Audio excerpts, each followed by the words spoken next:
Hello, I am here. 7 minutes late.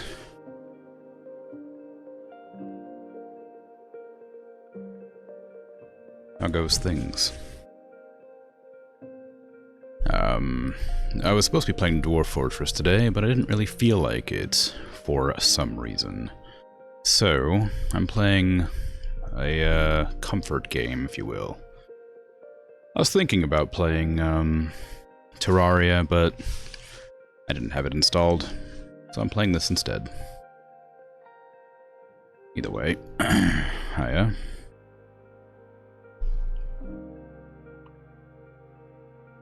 Hey, Patat.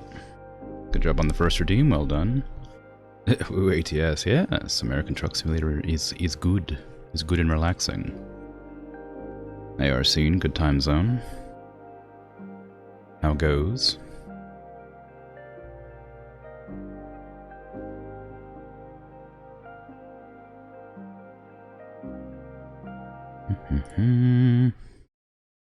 So they'll just swap over cam real quick. Hey Dragon, how are you? Still Halloween event for some reason, but I don't know if it actually has the same contracts or not. Feels weird that it would, but it might do. Hey, look at that. Still has the treats for some reason. I don't mind taking those from San Angelo to Olympia, sure, that's a long drive. It'll take no effort to focus on whatsoever. But yeah. Today was meant to be Dwarf Fortress, but I can't focus on Dwarf Fortress for long enough to play that for any amount of time. So I'm not. I'll play it. I'll be back next week with it. It'll be fine. Oh no! My character is tired. So it seems.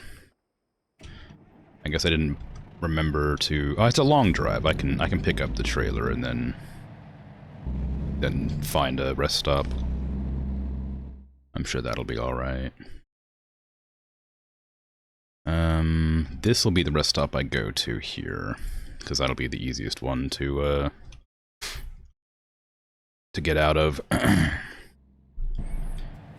Going good, work as usual. Yeah. Coffee was particularly good this morning.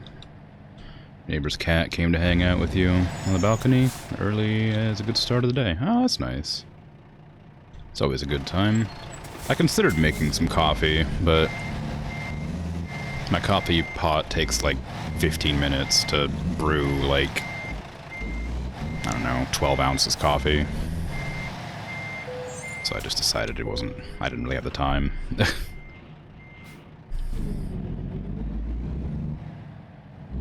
Here, hope my world, hope my day's been good. Nope. It is not, but that's okay.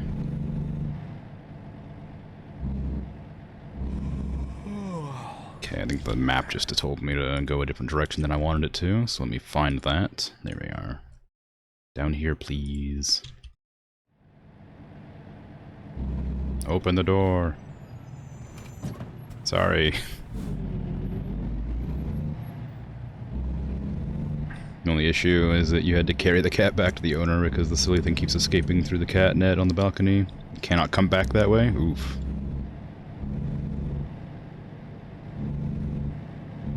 Replaced like 4 times this year apparently. Houdini of the cat. You could set up like chicken wire. It'd probably be a bit more durable than catnet. But I'm not sure they'd appreciate it. Also, they might just climb it. As cats are wont to do.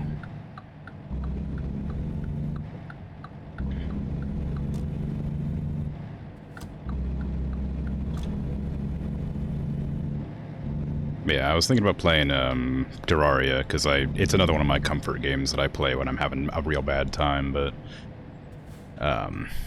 it would take like 5 minutes to install, and I thought about it. Like, I was sitting there with Dwarf Fortress like queued up, and I was like, I don't want to play this right now. So I was like, I didn't have the time to download it. I guess I could have done when I was, you know, getting ready for stream. for the like first 10 minutes or whatever. But didn't.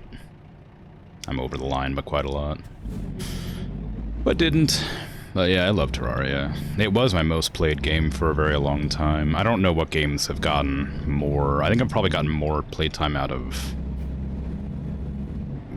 World of Warcraft and like maybe Final Fantasy 14, and maybe RimWorld. But other than those 3 games, I think Terraria is my most played game of all time. I think. It's hard to remember, and I'll like sometimes I'll just like remember certain games that I've played a lot of. Like, oh wait, no, I definitely played that too, and it's like, all right. Like I played a lot of Fable, but I don't think I played it for like thousands of hours. But I've definitely played Terraria for like maybe 1,500. I played it when I didn't have internet access.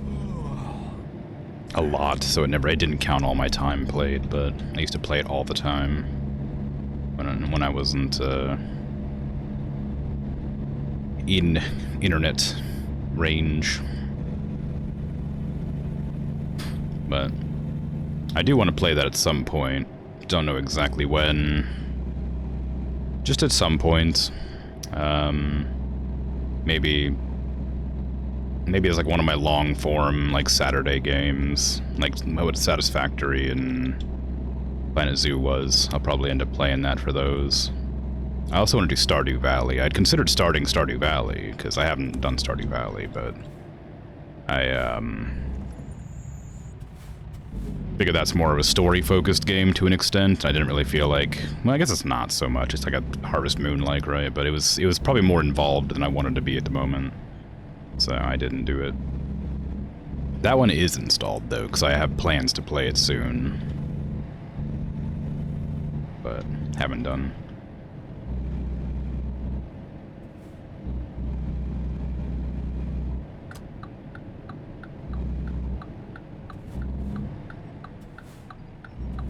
Do I want to go around the back here? I'm not sure I do.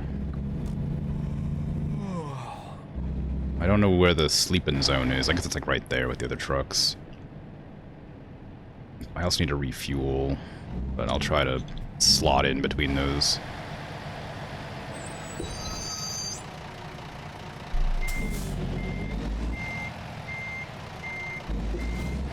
They're placed it, yeah. It's against your building's regulations, unfortunately, to have chicken wire or have a cat.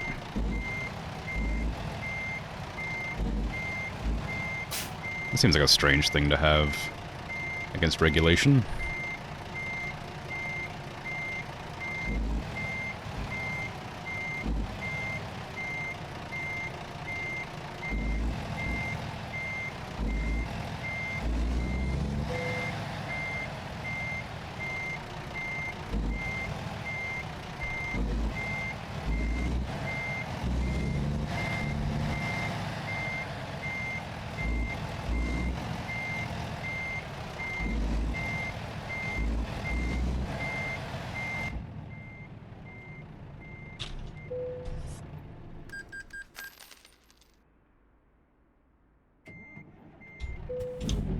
Okay, now I gotta refuel, and I've wasted 10 hours of my delivery time.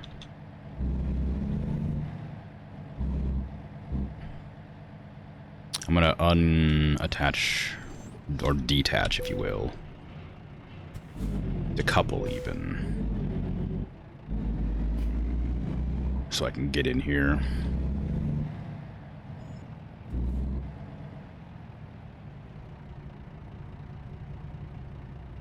Wow, look at you, brave.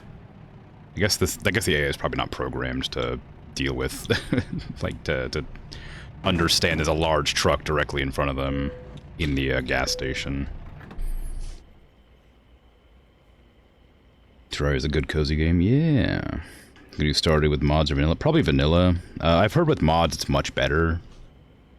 Because some of the characters just don't have a whole lot of story with them, so I've thought about it, but since I haven't played the game, it feels weird to install mods that supposedly improve the game.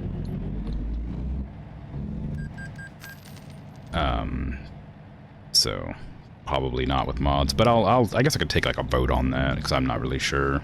Or I could like look into it and see what mods people suggest. Hey, how you doing? You gonna stop?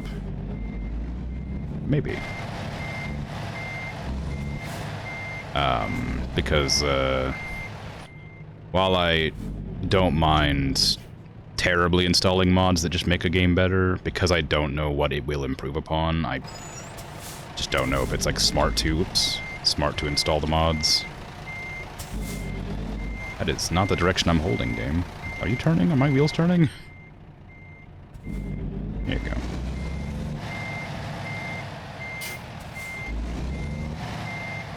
But yeah, like if I was like gonna do mods, I'd have to look into it before I install any of them, because I don't want to just like make a whole bunch of nonsense that I don't understand. Like if suddenly it's like, oh, here's all these new things that weren't in the game originally, and you know, takes a lot of extra effort to understand and figure out or whatever. Like Minecraft, for instance, has like a million billion mods, and a lot of them are really fun, but some of them are just like, here's 1,000 things that make no sense without, you know, understanding 15 other mods you have to install to enjoy, and it's like, alright, well, okay, then maybe not. If there's anything like that, then no, but if they're just sort of easy and, you know, don't change literally everything about the game fundamentally, then I don't mind terribly.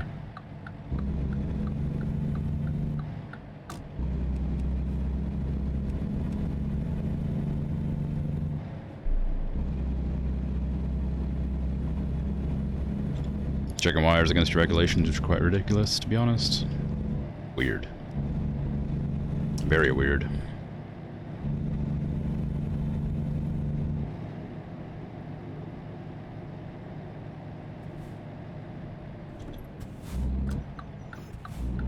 I was gonna say, did they give a a reason for that regulation, but I suppose it doesn't really matter. I doubt it.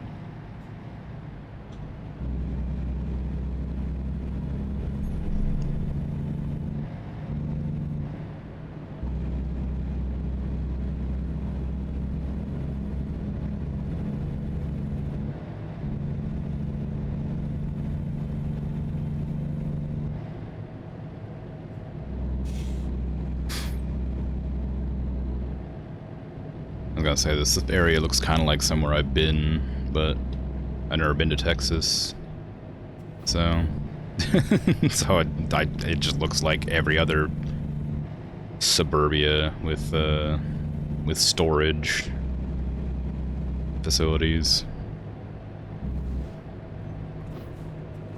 Somewhere near where I used to live, there was like several warehouses like on a street next to a storage like area where they would have flea markets all the time.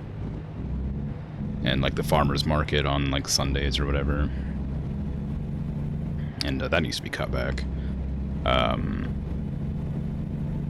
like it was so bleak out there all the time. No trees, and it's always like super hot. The sun's always blaring down, and it's just like full of like rusted metal and stuff everywhere. It was awful, but yeah, just sort of the way of like that's the industrial city area. It's grim regardless, but you're not meant to, like, hang out there. You're meant to just sort of drive by it if you don't work there, I guess.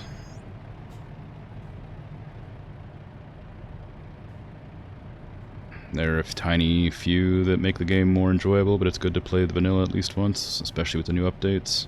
Yeah. I've seen that it got updated pretty recently, too. I don't know what, but I was confused by it because it's been out for so long.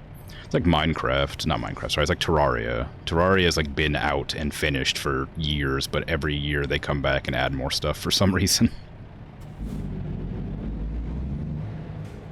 Which is fine and fun, but it's just really weird that they do that constantly. I remember when Terraria 2 was announced, and then of course never made, and of course Starbound failed, like spectacularly.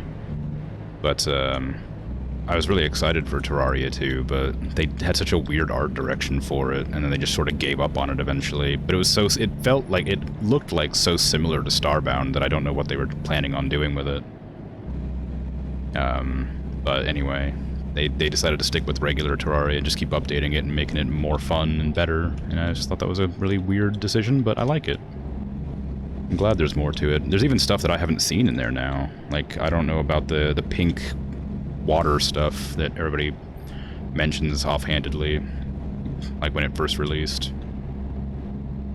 The Glimmer or something like that, I can't remember exactly, but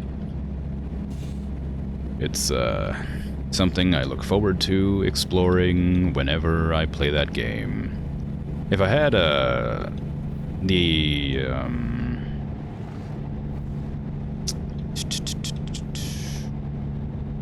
don't know what I was gonna say. It's not important. Something about time. It was if I had the time to do something, but I don't remember what I was gonna say.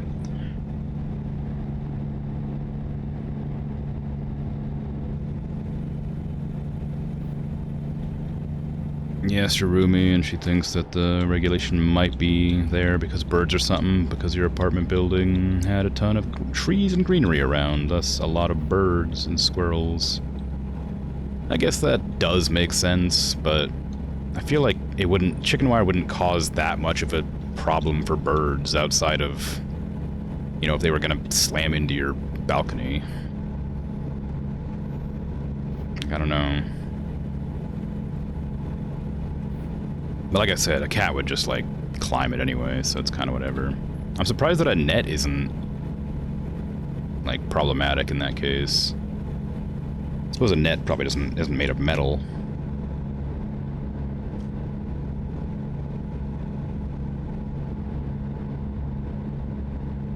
It is strange, but it means the game is long-lived and well-loved. Personally, find it super charming. Yeah, it's great. It's been around for such a long time, and, like, it's like one of, like, the games that kind of stays in the zeitgeist, like Minecraft and Terraria, which is, like, really funny, because Terraria was, like, for a good while, it was considered a Minecraft clone, even though it's wildly different and always has been. But, I remember people really, like, upset about it, because, it was like, it had mining and crafting in it, and people were like, this is just Minecraft, but Terraria was just so incredibly different, and they didn't understand. I also remember I used to play it back when it still had its Final Fantasy sprites. When it had stand-in sprites, like placeholders, because it wasn't, like, out of development or whatever, so they just had Final Fantasy, like, 1 or 2 sprites, I can't remember which one, but I played that game for a long time. I got it. It was just, I saw a YouTuber played it. I don't remember who it was now. Oh, no, I do. It was Paperbat. Or P-Bat. I don't even know if they're still making stuff, but that's who I remember seeing playing it. Because, I don't know, around that time I was just really into watching this specific group of people, and he was around them a lot. But, yeah, Terraria is wonderful, and I'm glad they've kept updating it.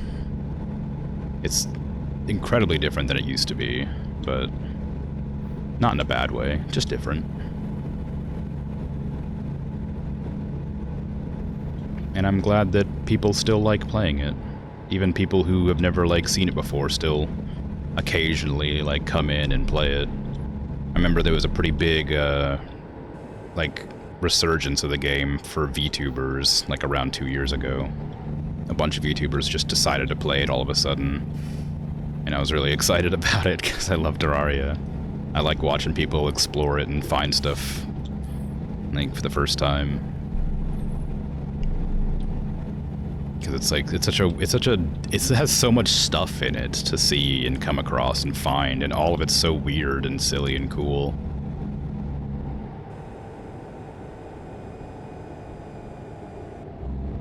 Hey, Monologue, how you doing?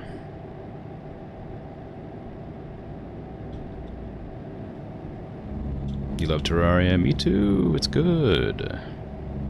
It's one of my most played games. Doing well? How's it going for you? Nah, it's going. I wouldn't say it's good, but it's going.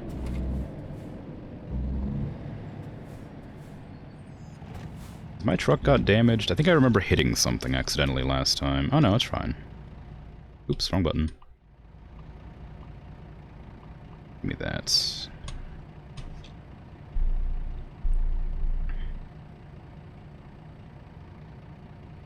Hey Virgil, how goes? Nice job on the streak, thank you, thank you.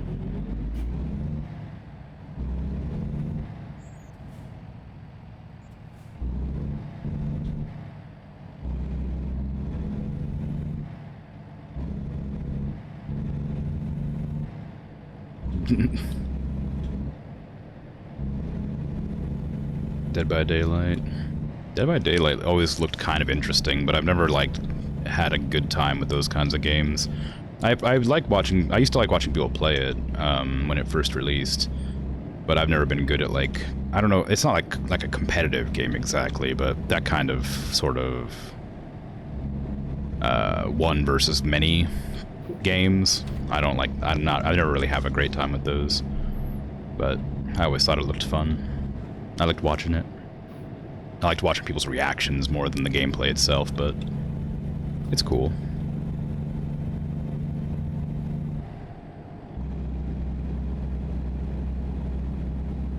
Roadwork ahead. I sure hope it does. Ho, ho, ho, ho, ho. Yeah. Anyway. Back to Earth, yes. How you doing? Do I like trucking on Earth better than in space? It has a different feel to it. I mean, this is much more relaxing than Space Trucker. I like Space Trucker, but for different reasons. This is like a chill experience. That's more of a game. Like, I'm just hanging out here, just driving. With that, I have to focus and pay attention and have a goal in mind where I'm trying to achieve something. That kind of stuff. But this is a lot, like, more pleasant to just play. On the pleasant to fun scale, you know, one's different. It feels like in space you need to concentrate. Exactly, yeah, because you have to, like, be really aware of your surroundings with all the debris and stuff. If I was playing a different, like, spacey game, I wouldn't mind so much. Like, if I'd played Elite Dangerous or Star Citizen, I have a lot more... I find those much more relaxing, but... I haven't played Elite Dangerous in a long time, but I imagine I'd still find it relaxing. But yeah, this is just much easier. I have to pay attention to the cars, obviously, but they're not so much a threat to my truck as I can see them, because they're only in front of me. I don't have a massive, like, dashboard like I did before. Like, I can't even see the front of my truck right now. In the other game, it was taking up half the screen. You know, where the fusion engine is or whatever.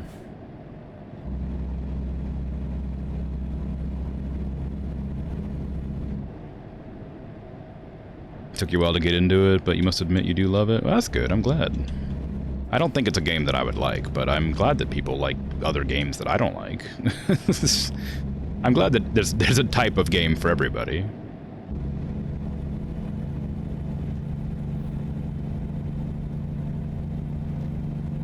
Yeah, I've like very much distanced myself from like competitive games generally, and like I said, Dead by Daylight doesn't really feel like it's like a competitive game as such. But after the Blizzard nonsense, I stopped playing Overwatch, and Overwatch was like the last competitive game I properly played. I mean, before that it was like League, and then I played Apex for a bit, but I didn't love it, and I still played Overwatch, but then I just sort of stopped playing Overwatch, and then when everything went bad, and I was like, I don't think I'm probably okay to just not play these kinds of games anymore. Yeah, we chatted about that. Yeah. That's why I was just bringing it up briefly instead of like going into it. But then I just stopped playing competitive games at all. I think the last time I played Overwatch is on my YouTube channel. I privated. Like I had one video that's still private on my YouTube channel from when I played Overwatch competitive. I was playing it from unranked to like gold. I was planning on. With a friend of mine, but we played like a bunch, and then they just got bored because they didn't really like doing like competitive stuff, and I was like, all right, I'll just not play anymore. And so I stopped.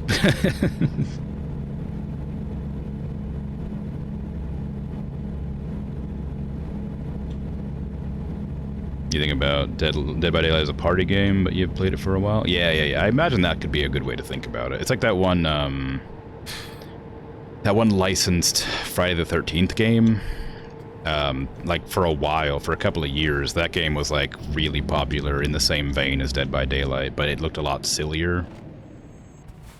And I know that a lot of people played that and had a lot of jokes with it.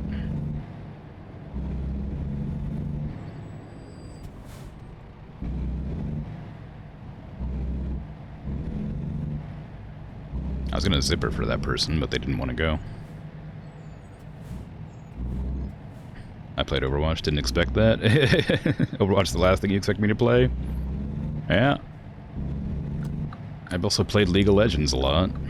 And Dota a bit, and Heroes of New Earth back when that was popular, and other competitive games. Like I said, I played Apex for a while, and I tried Paladins back when it was released, and I didn't like it very much. I've heard it's a lot better now.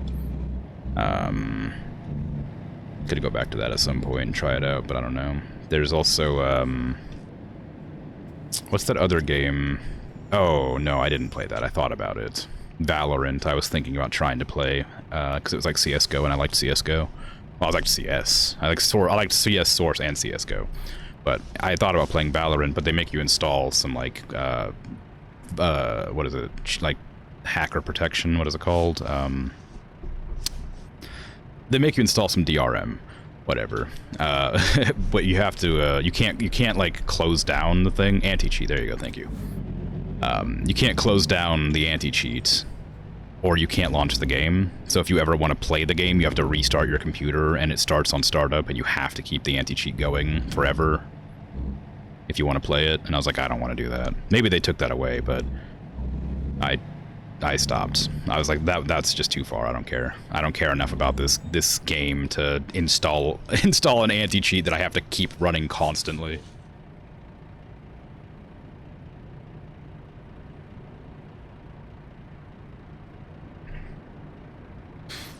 I also used to play Blacklight Retribution, if anybody's heard of that. That was a cool game. Oh, and RoboCraft, I think? That was a game I played, too. All competitive games. Blacklight Retribution had this, like... It was like a regular first-person shooter, but it's like it had kill streak sort of thing, where, like, if you killed enough people, you got, like cool things, like in Call of Duty. But it gave you like a mech suit, and you could run around killing people and then call in a mech suit and then go around and like things. It was great. It was so much fun, but it died a long time ago. Oh, I also used to play Mech Warrior Online a bunch too, but that game was really frustrating because they had a thing where if your mech got destroyed in battle, you couldn't play the game anymore because you had to wait for your mech to be repaired. And you only had a certain number of, like, mech slots, and you could, like, get more slots, but you had to, like, complete a certain number of objectives or whatever to buy them. And it was crazy difficult to do, because you start off in, like, low-tier mechs. They just get one shot in battle, because it's, like, lances are being deployed as, like, there's light, heavy, medium, assault, whatever. And you get put in with just better players constantly, and they have bigger mechs, and you're like in the light squad, so you have to be the scouts and run away and run around in front of everything and just get shot to crap.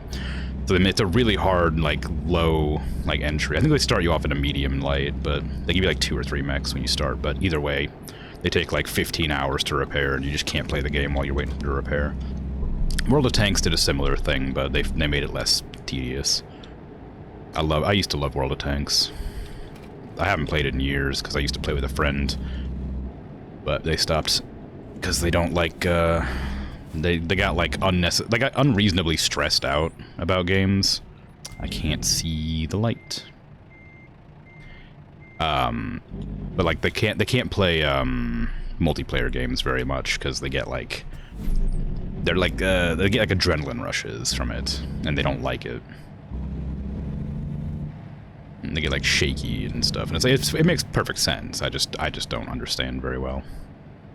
I've only ever had that happen like one time, and it was from a video game, and it was like just a very strange one. Am I allowed to go? I think I'm allowed to go left on red because there's no other traffic. Ooh, a bit too sharp.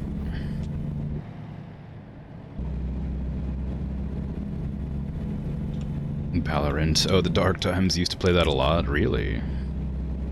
Yeah, I just never got in. I never played it because of that one problem that I had with it.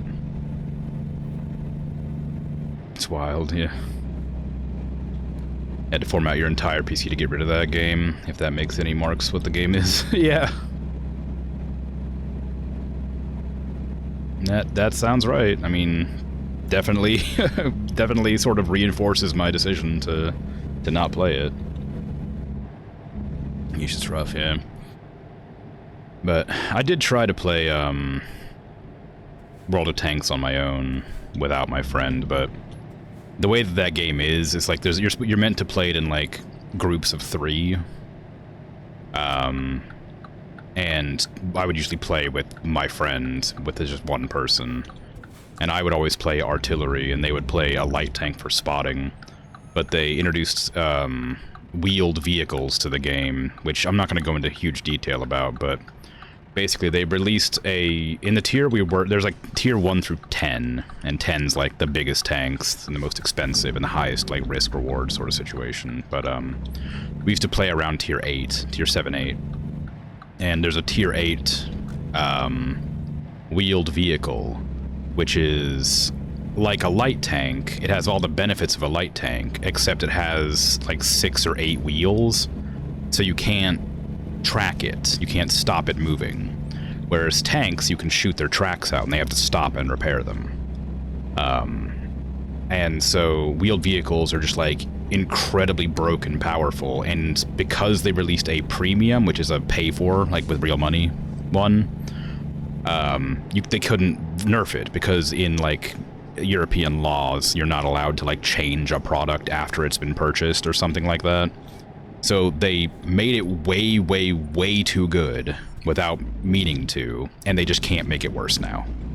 And so my friend just was constantly being countered by wheeled vehicles and could no longer play the light tank they always played because they just couldn't fight the wheeled vehicles, and so they just stopped playing the game completely because they would always get like panicky when it came to the wheeled vehicles. I don't think I'm in the wrong lane, but it just was a really bad decision that they decided to incorporate for some reason. I think they're kind of cool, but like I wish they weren't as strong as they are. But I used to love it, and I've tried playing solo, but like I said, because I play artillery, I need a spotter, and my spotter decided to stop playing. So also, that game is like really toxic for people who play artillery. Everybody hates artillery. Like, it's a lot of fun, but it's a different gameplay altogether. Whereas, like, normally you're sort of driving a big old tank trying not to get, like, shot in the sides or whatever. With artillery, you sit really, really far back and just, like, have, like, a top-down view where you kind of predict where enemies are at and then just, like, blast, and then, like, 5 seconds later a shell lands and you find out if you hit or not. So it's a lot more tactical, but people really hated it because you're just sitting there, like, hanging out around a corner, and then suddenly you get splashed with artillery, and it's just startling, and like it knocks out your crew, and it's like, oh my god, everybody's like dead from an enemy I can't fight back against. So people get really pissed about artillery, which is another problem with the wheeled vehicles, is they're super fast, so they zoom past all of your teammates and shoot the artillery in the back of the line because nobody's there to defend them. So you needed a light tank to like counter the wheeled vehicles, but you can't because they're faster and better. It's whatever. It's a good game. It's legitimately quite fun if you have a crew to play with, but everybody's slinging premiums, which is like it's just not worth it. It's like, it's a lot of fun. If I ever get sponsored by World of Tanks, I'll play the hell out of that game. But I'm not gonna play it on stream otherwise, despite my love for it.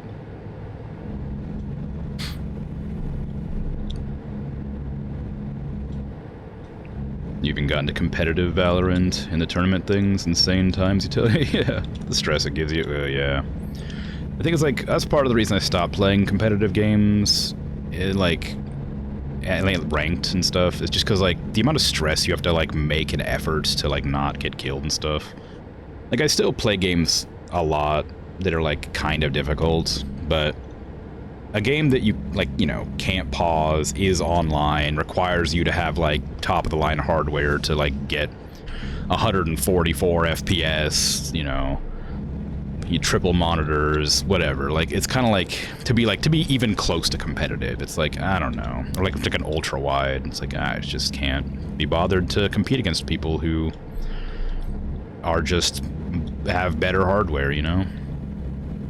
Like, I have, like, 80 ping, like, I'm using Wi-Fi, I'm not using a like a line. I don't have, you know, fiber. So it's just sort of a lot of like little disadvantages for me, and it's like, I don't know. And that's not to say I was like amazing at games. I was okay. Like, apparently I'm pretty decent still. Because when I played RoboQuest, people kept saying I was like pretty good at shooters, and I was like, I don't know, I feel like I'm pretty bad. So apparently I'm actually still quite good at shooters, but I haven't played any in a long time. But maybe I'll play something at some point again. RoboQuest is a lot of fun, but I almost beat it, and then I died right at the end, and I got mad. Uninstalled the game. Not because I wasn't having fun with it, but just because I didn't want... I felt like I'd pretty much experienced all that I needed out of the game.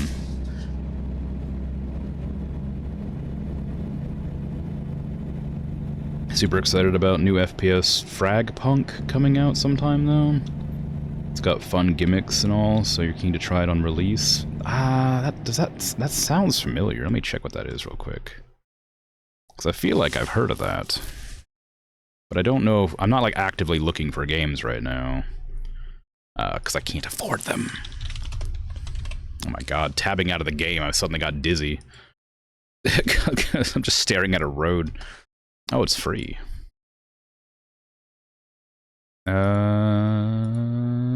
It just looks like a shooter. It just looks like a shooter with, like, fun maps and characters. It's very colorful. I'll watch it. I'll check it out. At some point.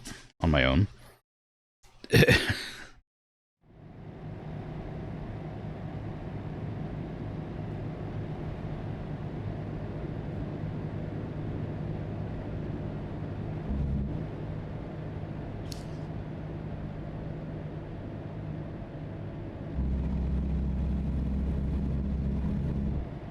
Big wall to get over.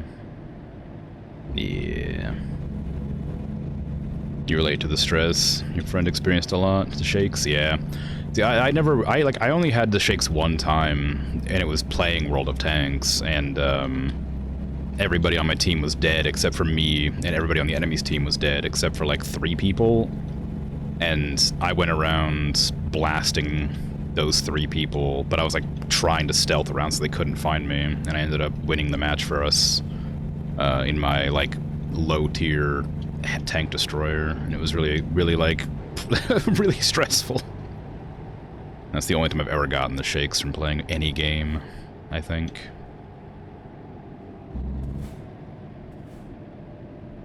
I think the worst thing about World of Tanks that I find isn't like so much, oh, I mean, like, other than the obvious stuff, it's like they have this system where you're allowed to record your matches. So if you have like a really good match and you want to like remember it, you can save it. But it requires that you have the game installed to view it, because it doesn't, it's not a video. It's like a simulation of what happened in the match. So it like simulates positions and stuff. And you have to like load it up, and it'll show the positions of the tanks and move them around as they did in the game, you know, from point A to point B. Whoops. And I guess that saves on data for something. Like, it's just like it's like, instead of having a video, it's telling the game where to go. and that's apparently better for some reason. But it means that anytime the game updates, you can't use the old videos anymore. So you have to download like a client of the old game to view your old game footage. And so I had some really good matches that I saved, but I can't I can't look at them anymore because I'm not able to get a hold of the old clients to see them. It's such a weird decision.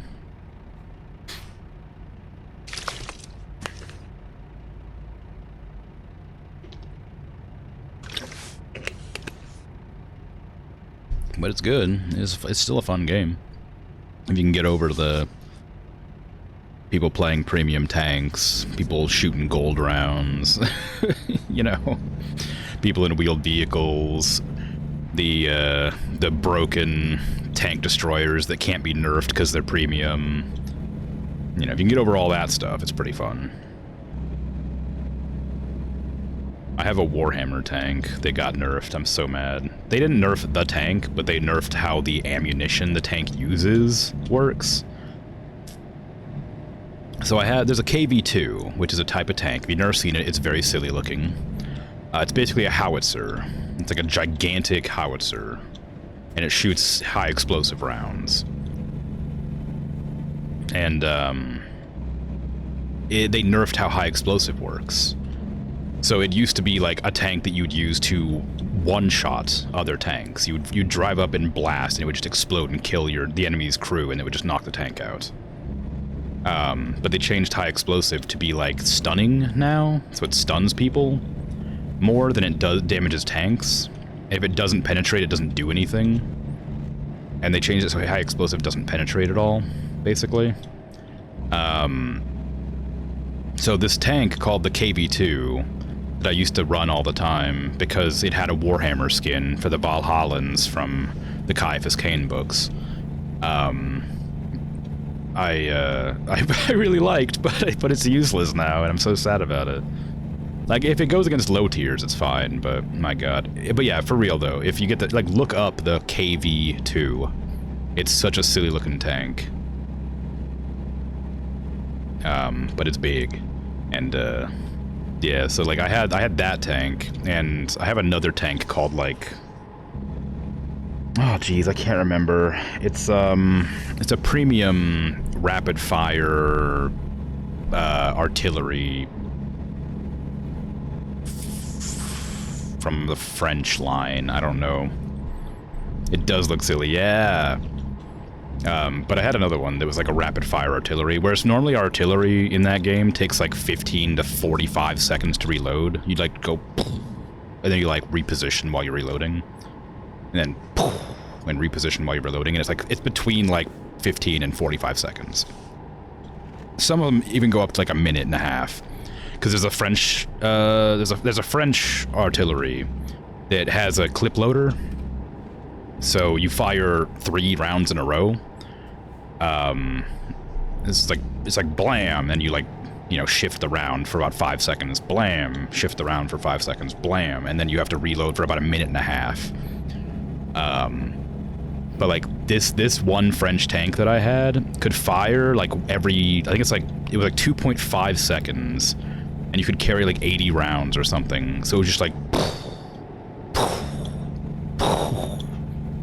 it was just ridiculous because it didn't do a crazy amount of damage. It shot HE, so it just kind of like, but it just really annoyed people because you're just constantly bombarding one person who got in your line of sight and drove to a stupid position and didn't get cover, and you're just knocking out their tracks constantly, stunning their crew. It's just so fun to just launch your rockets directly at them over and over and over and over again. And there's world chats. You get cussed out a lot for doing that sort of thing. There's like global chat, but it's really funny. But that was a premium tank that my friend gave me as a gift, and it was really funny. I think the best artillery in the game is probably the M44. Still, I mean, I don't know, they probably added tanks since I last played, but it used to be an American artillery called the M44, and it just had the best mobility, so it could like drive really fast. It had good like horsepower. It could get up hills and stuff really easily. And it didn't have a super accurate gun, but it had the, like really high damage and like a big splash radius, so it was like really broken. Not broken, it was just really strong. And that's a tier 6, and everybody would get pissed off in tier 6, tier 7, and tier 5, because you could come across M44s, and everybody always played M44s. And, yeah. But I was a specialist... This sounds kind of, like, nerdy. I was a specialist in, counter battery fire. So I would keep tabs on where the enemy artillery was firing from and knock them out without being able to see them. I would like watch the horizon line and see where like the shots were being fired from. And if they didn't move, I would like go into the overview, like the map, like the aiming map, and like find where I think they're gonna shoot from and then fire at them. And just like 9 times out of 10, it would just be like, you know, Crimson Moon has killed blank immediately, and it'd be like, haha, you should have moved. You gotta reposition after you're firing. I can see the lines of your artillery fire. You gotta keep moving, bud. So I used to be really good at counter battery fire. And also, like, there's a certain number of maps that you have, and you always start on, like, the same sides or whatever, so, like, a lot of people just choose to go to, like, certain positions, so I would just know by heart where people would be hanging out, because I also would hang out there. And a lot of times, when you start the match, nobody's going to be able to see anything. You have to, like, drive up to position, they have to spot your enemy. So I would, like, just Hail Mary a shot all the way across the map to where I used to hang out, and, like, 3 or 4 times, like, I actually landed a shot and hit somebody. It was really funny. Because shooting an artillery will instantly kill, because artillery are usually, like, open, like, light vehicles. So they don't have any armor, so they always get penetrated. So you'd always just, like, counter battery fire another artillery in one shot if you land it correctly. It was always really funny. You just do that at the start of the match, like, hacker! And it's like, dude, I've seen, like, 15 tanks there today. I'm not a hacker, you just need to move somewhere smarter. Like, I know that that's where people hang out. There's only, like, 10 maps, man. Like, there's, like, only so many places.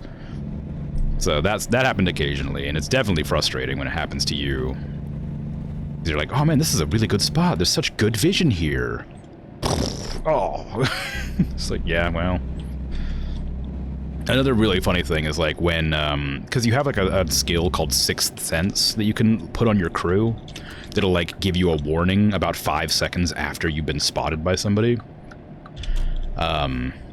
So you'll be, like, sitting in a position, and then suddenly it'll go, whamp, whamp, whamp, whamp.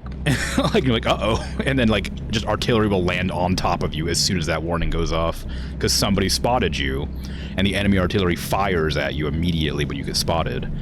And so by the time the warning arrives, the impact is about to hit, because it takes a few seconds to, like, travel across the map.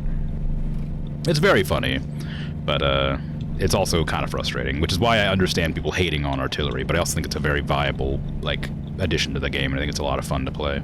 If people just give it a shot, I'm sure they'd like it. But again, I haven't played that game in a couple of years, so maybe the environment has changed since I last played.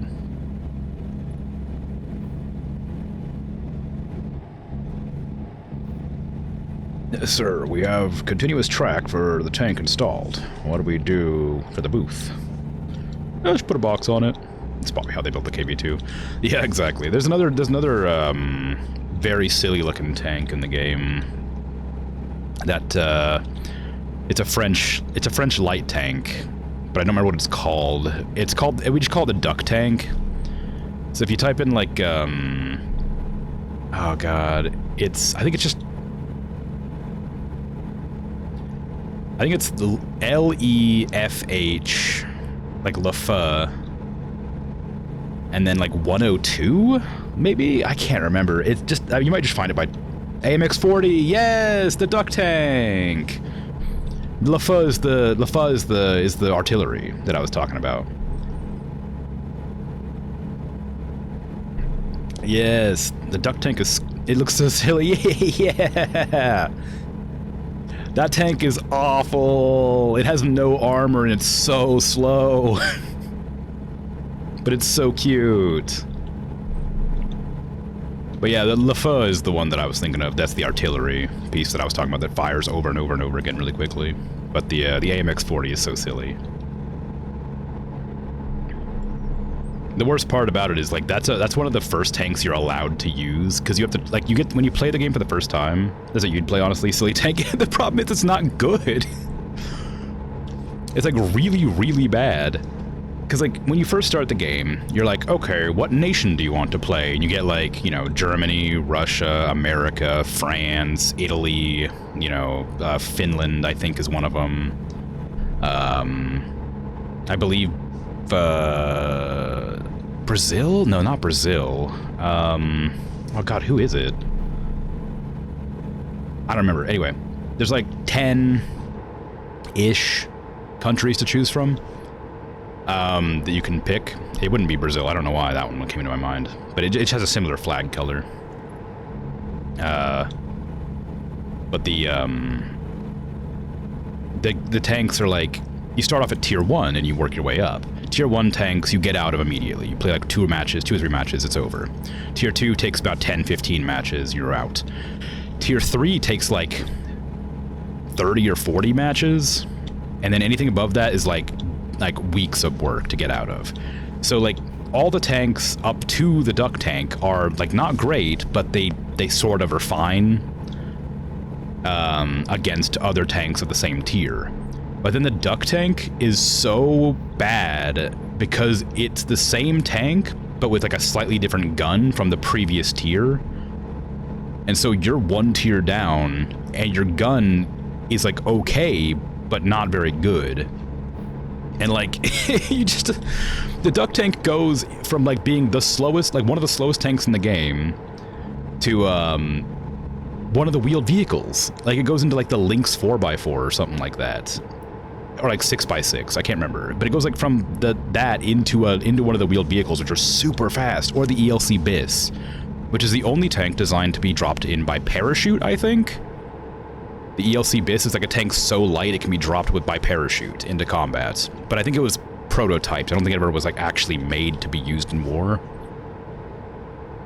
Also, it probably wouldn't have been a good idea, considering it was light enough to be dropped in by parachute. It would probably be really unarmored.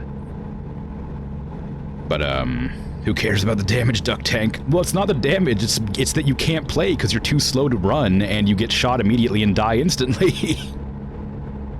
People would hate you. You would just zoom around in a duck tank. You can't zoom around, it's too slow. It goes like 10 kilometers an hour, whereas other tanks go like 40. It's so slow. It's the worst. It's such a bad tank. No. It goes. Everything goes faster than it. The duck tank is really slow, but the tank after that is really fast. So it goes from like being one of the slowest tanks in the game, and then you get to the next tier, and it's one of the fastest tanks. The next tier tank is, but the duck tank's super slow. But the design, yeah, no, it looks really silly. Here's another one. Look up the O-Ni, O-Ni. It's a Japanese tank. It looks ridiculous, and it's really, really big, and it has a ship cannon, like an actual like naval cannon attached to it, because the Japanese didn't care about their tank. They didn't care about like ground forces because they were like a naval country. And so they never bothered to produce any like real tanks. So they just sort of welded a bunch of plates together and shoved a naval cannon on top of it. It's ridiculous. Minecraft tank. Yeah, it's enormous. It has like 13 crew in it or something. It's like the size of like a living room. It's like a gigantic tank. But it's like in that game, it's really strong and it's so hard to kill, but it moves so slowly that you can just drive around it and slowly pick away at its health and it can't stop you.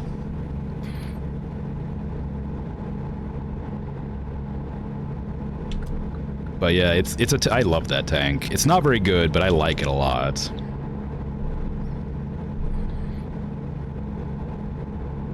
You'd be the mascot of the duck tank, yeah. You're gonna say that it's literally made in Minecraft. Yeah, it's so silly, just a gigantic box that they shoved a giant gun onto the top of. Wait, maybe not the Oni, it's maybe the OI, but there's two of them. There's like the Oni and the OI. I think the Oni might have an actual gun, but the OI I think has the giant gun. There's two different ones. I can't remember which one's which. But the OI or the Oni, one of those, has a gigantic gun on it. It's like ridiculous looking. But they both look the same, like the same tank. OI has a naval looking gun. Yeah, there you go. Okay, so it's the OI I was thinking of. But it has like this enormous like howitzer on it. And it's so stupid looking. But in a good way. Like a stupid, like endearing, you know?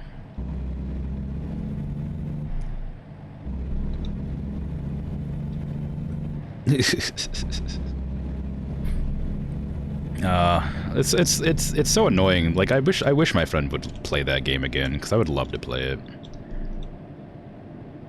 I absolutely love, like, it's as silly as it is, I really love World of Tanks. Like, it's not like a wonderful game, but it is a lot of fun when you're like playing with other people.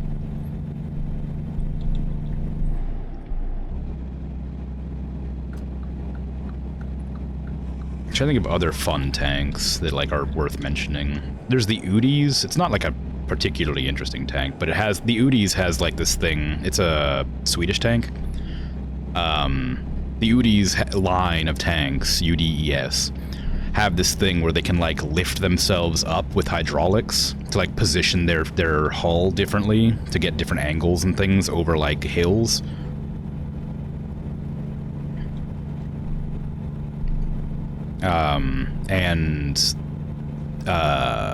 They're so cool.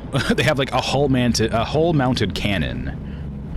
Like it's like you know, riveted to the hull of the tank. So the only way it can like aim the gun is to like move the tank around. So it has to use the hydraulics to like aim. It's super cool.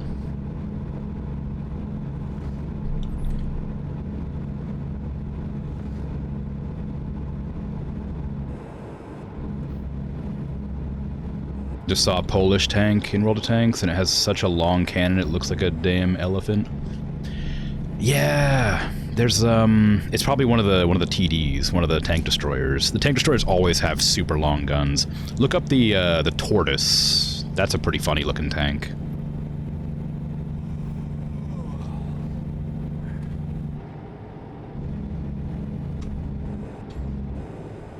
I need to get to a sleepy spot. Maybe silly is not the word for the Tortoise. I think it looks really cool, but like it's a bit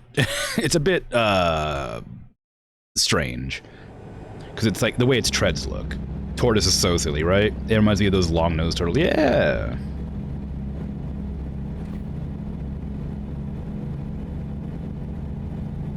But yeah, the Tortoise is very funny. There's another tank that's like oh, I can't remember what it's called. Like the T-47 maybe? I can't remember.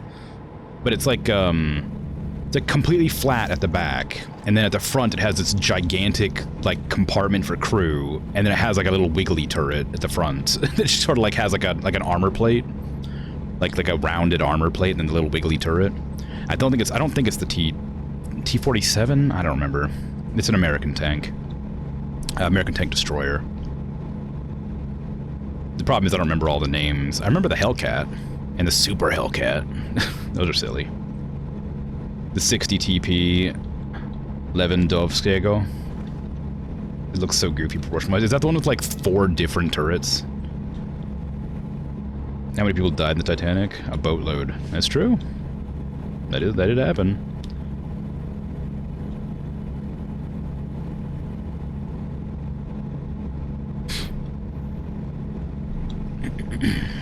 Yeah, I think another tank that I think is kind of silly looking is 60 TP's the mosquito looking one. No. Is it? Oh, okay. That's not the one I was thinking of then. There's a Russian tank that it has like a bunch of what look like just like it looks kind of like it has a bunch of like cysts growing on it. It has like 4 or 5 different like turrets on it, pointing in all different directions, and it looks so stupid. Like it couldn't possibly function, is what it looks like. Because they're like blocking the escape hatch, and like they're like all over the turret. Like they're like all like they block the rotational turret and stuff like that. Like it looks ridiculous. The Centurion's a nice looking tank though. I really like the Centurion. It has a big old flashlight on it for blinding people. There's also the I don't remember what it's called. It's the Excalibur. Oh no, is it the Excalibur or is it the Black Knight? One of those two. Is maybe it's the Excelsior. I can't remember. It's one of those. The it's an English tank. It has like these gigantic treads, but like a really small turret, and it looks really dumb.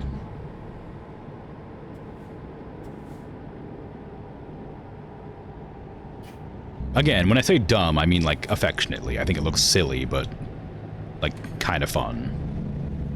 For real, about to get you into World of Tanks, the duck tank doing its work. Doing its working.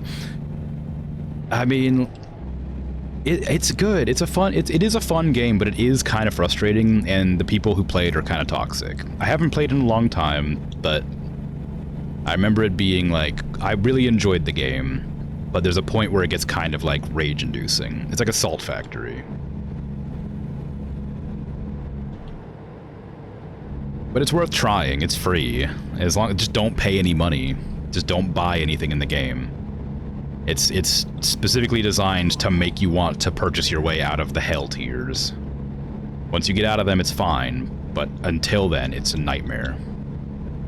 If your servers are toxic, you're afraid how the European ones are looking like. I mean, you're gonna be playing mostly against, I think with, I don't remember how many servers there are. The game is,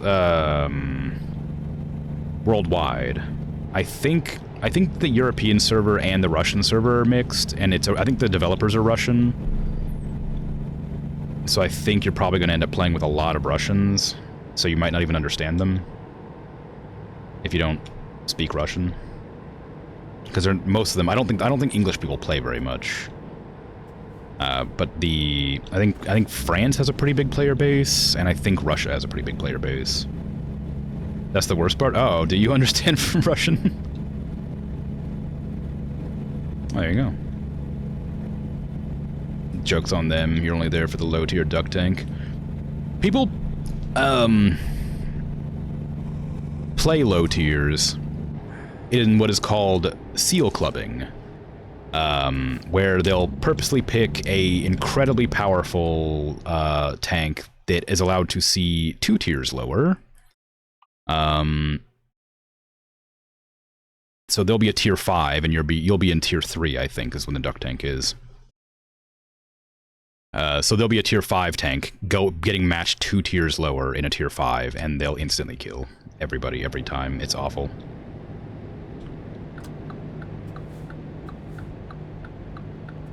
But like that doesn't always happen. But I think it's the oh god, what is that tank? It's the oh geez, I can't remember it now. I hate it. I hate it with a passion. It's a tank destroyer, but I don't remember what it's called.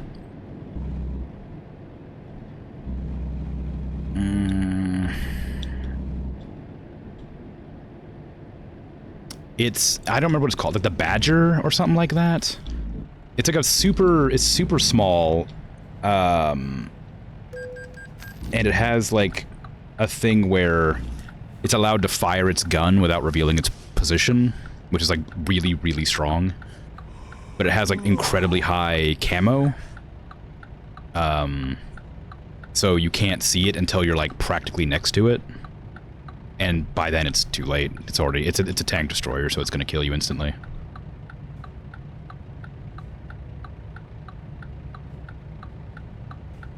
You understand like 50-50 because of your own language?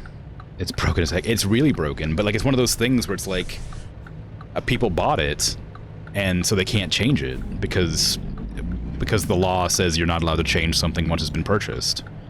So that tank is incredibly like strong for what it's meant to be, and it hasn't changed while the rest of the game has.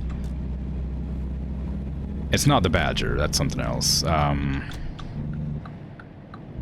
Is it like, it might be like the E-52 or something like that? Or B-52? No, that's a bomber. It's like E something. I can't remember, but it's awful. It's such an irritating tank. Because it's competitive even like one tier up too. Like it's like not like the best tank ever in like higher tiers, but it's still really strong because of how good its camo is. It'll just like plink you when you're not paying, like when you're not able to like counter it. It'll just like shoot you in the side and then drive away invisible and then shoot you in the side again. But like there's a couple of things like that in the game. If you get like matched with them, it's irritating. It might be E50. It might just be E50. But yeah, it's a little bit irritating, but you kind of like get used to it. Not in a good way, but like in a I can deal with this kind of way. You sort of learn the way they behave. The worst part is when you have 3 people with the same tank in a squad together and they all just run around together killing you. That happens, and you're just supposed to report them for poor sportsmanship. Because that's just not fun. That's not fun or fair. 3 people using the same broken tank in a squad to guarantee kills is just kind of not within the spirit of the game, so you're allowed to report them. Not that it does anything, but you're allowed.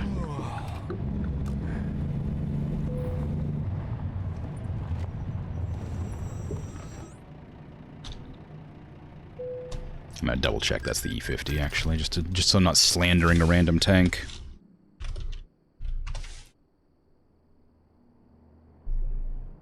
Nope, it's not the E50. That's a different one. What am I thinking of? Oops, hold on.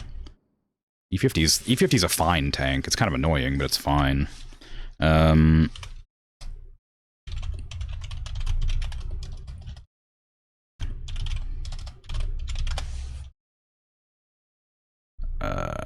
that it? No, that's not it. I'm gonna find it. Oh, there's also a tank that has 2 barrels. There's a Russian tank that has 2 barrels. And it has a special thing you're allowed to do where you're allowed to just like hold down the button and it like charges up a gauge and you shoot them both at the exact same time. It just blasts and it's really funny. I think it was a tank that was like in like development but never actually like created. It's like KVE something? I don't remember. T93 or T95 E3.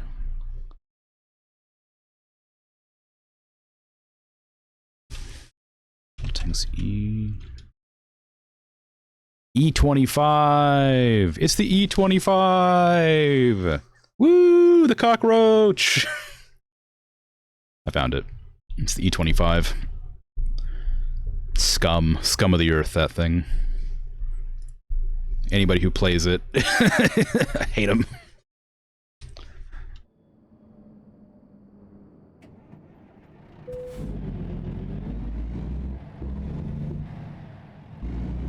Like, if you're having fun, that's great, but like, don't ruin other people's fun. The E25 is too good. It's too good of a tank. It's not, oops, well, whatever. It's not fun to play against. It might be fun to play, but it's so easy to win with it. And it has really good armor, because it's too high of a tier. So it just deflects your shots. If you're a tier lower than it, you can't penetrate its armor, because it's got like a profile that like makes the armor really strong. It's like slanted. So the bullets just deflect off of it when you shoot them.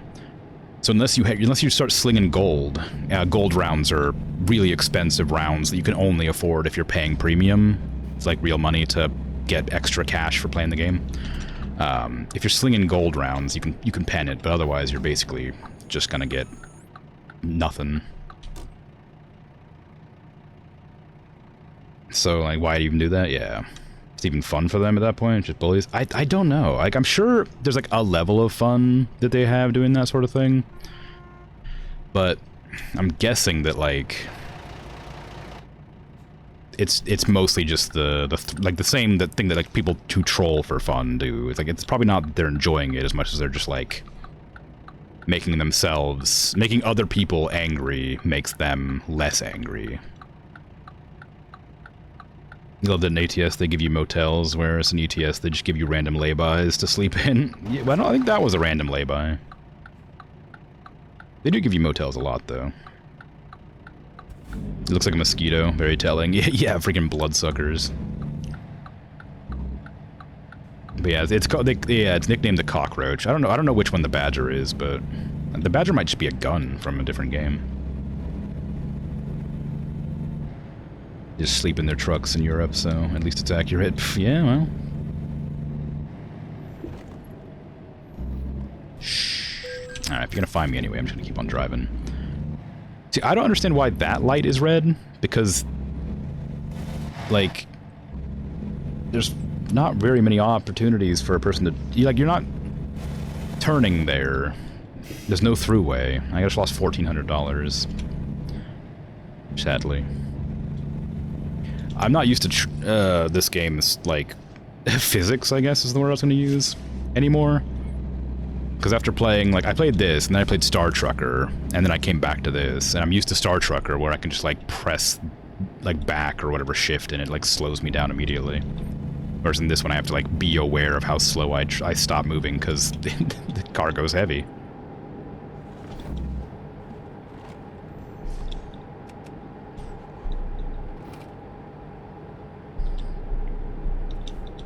The truck stop just by your house, and when you go in the morning walk, there's just a bunch of trucks there sleeping.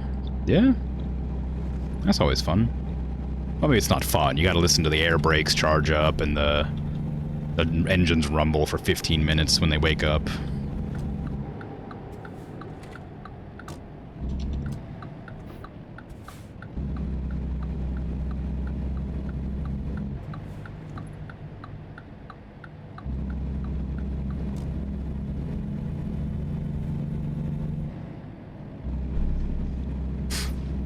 Stepdad's a trucker, and God, you were in his truck before and you feel so bad. Not only the thing is tiny in comparison, and you gotta sleep in there and say, well, yeah, but like I got this thing, I guess, which is nice.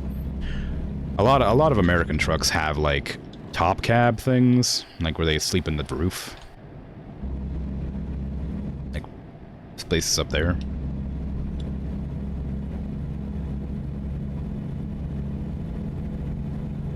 The Star Trucker messed with your physics. You cannot fly along the stars anymore.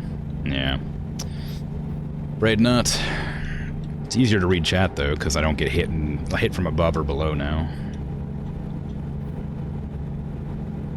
You're so immune to plane sounds and truck sounds because you've lived there for so long. Sleep like a baby even when your window's open. Wow. I guess that's not that surprising. I used to live in a coastal town and used to have to hear the freighters honk their giant air horns every morning, like 3 or 4 times, as they were, like, signaling they were coming through. Because they were so big that they, you know, multiple ones couldn't traverse the area at the same time. So it's a horn so loud that it, like, shakes the windows, like, a mile away. It's like...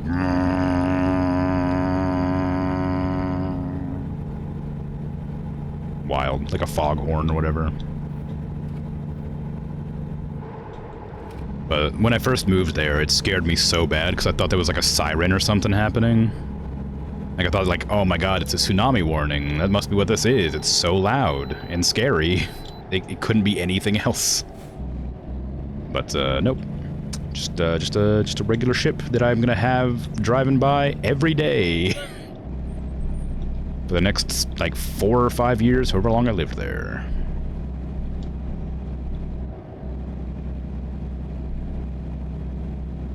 So yeah, I get it.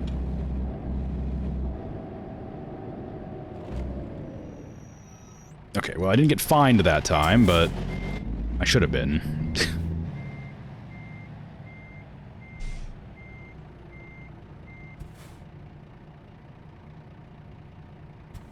Yeah, the downside to, like, becoming, like, immune to loud noises is, like, alarms don't wake you up quite as well.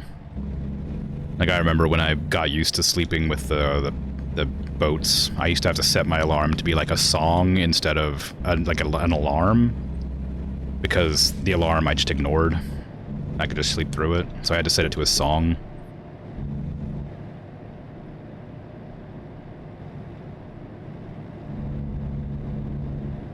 You sleep through them if you don't set multiple. Yeah. I have like 2 alarms. I have one to wake me up and one to, like, tell me I have to go do something. Like, if I'm busy or whatever.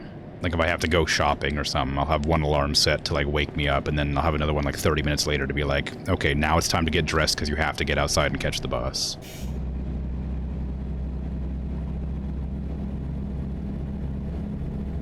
Or I'll have, like, my stream alarms, but those aren't for sleeping. Those are just for letting me know what to do. I got one 30 minutes before stream to be like, hey, wind down, and then another one 5 minutes before stream being like, hey, start stream.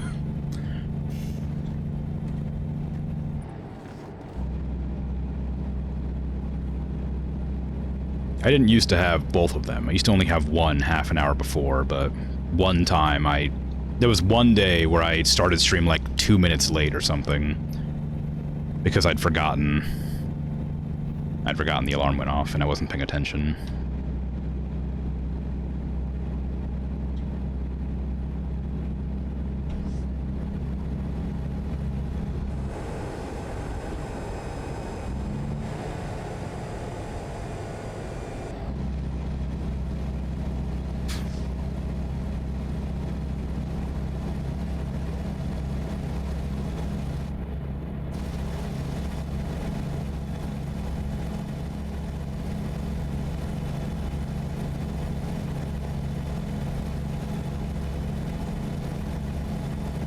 At some point I should probably upgrade my truck. It's been a while. I think I thought about buying a new truck, but never got around to it. And I think I'm like a millionaire now. I don't know, hold on. Yeah, I have $1.2 million, so I could probably buy a new truck and upgrade it fully. I could also buy a new garage and get some more workers, I suppose. Am I still paying off any bank loans? I don't know where to find that anymore. There it is. Oh, I am. Well, there you go.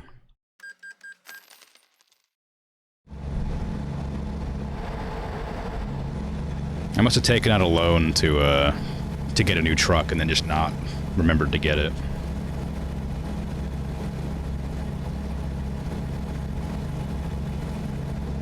This truck's locked to 65 miles an hour, and it's really annoying me. It's not like a big deal, but sometimes the roads go up to like 70 or 75, and I'm not allowed to go faster than that. But this truck just won't go faster than that, and I'm sure there's a reason that is, and I don't really understand how trucks work. So I imagine the transmission I have or something just won't go higher. This is like an 18-speed transmission. I think if I had like a 10-speed, maybe it would go higher. Something like that. I don't know. I don't know how trucks work, but it's something like that, anyway.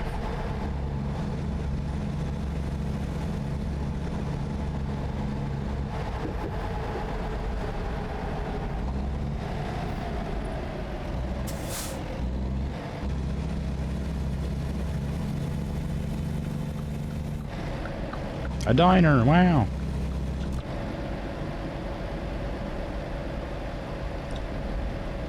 Yeah, traveling from middle of Texas to all the way up to Washington's a pretty big ride. Is that a beehive? What state flag has a beehive on it? Ooh, car just disappeared. What happened there?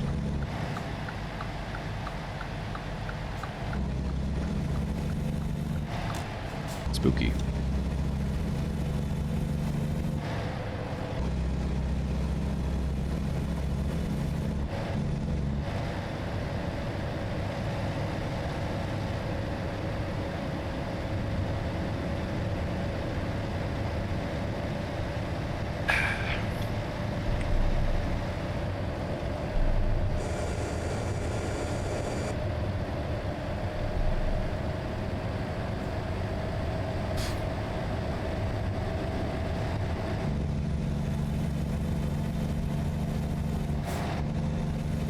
wonder how long Phoenix Point is.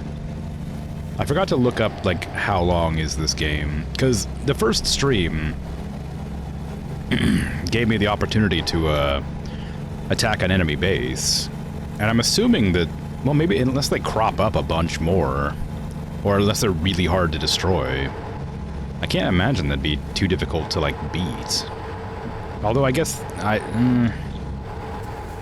I started the mission to, like, fight it. So we'll see in a couple of days. It says about 40 hours. Wow, okay. Because there's no, like, alien. They're not like aliens. They're, like, underwater. It's like a virus or whatever, I think, so there's not gonna be, like, as far as I'm aware. Well, no, I guess there will be. There's a DLC called Festering Skies, so I was gonna say I don't think there's gonna be any air combat, but I guess there will be. So I might have to worry about that, so never mind. At least, yeah. For that matter, how long is Oblivion? Because, like, I've been playing that for like 100 and some hours, and I still feel like I'm not anywhere in it. I guess I haven't really been doing the main story at all. I imagine if I did the main story, it'd probably end really quickly.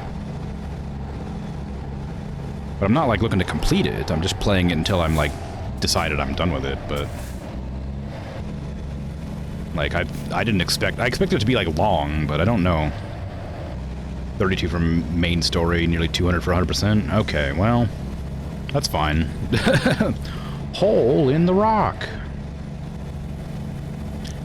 Apparently that's just a museum... Sorry, apparently that's just a person's house. Apparently the hole in the rock is just where, like, a person lives. It's not like anything interesting. But yeah, okay. So, with Oblivion, I'm happy to play that for, like, as long as I just feel like playing it. There are other games I do want to play, so I'm not gonna, like... I'm probably not gonna go for more than 250 hours at max. But, I'm liking that game a lot, so I'm happy to keep playing it for who knows how long. I hesitate to do the main story because I don't know, like, if it's like, you know, 32 for main story, that means there's probably quite a lot there left for me to do. Because I've only done, like, the first couple of missions, and that was, like, maybe 5, 6 hours. But I want to, like, do some of it every once in a while, because I've avoided the main story completely, but... You know, I've played for 100 hours. I should probably do something. I should probably go back and do at least one of the quests. But maybe I'll do that next time.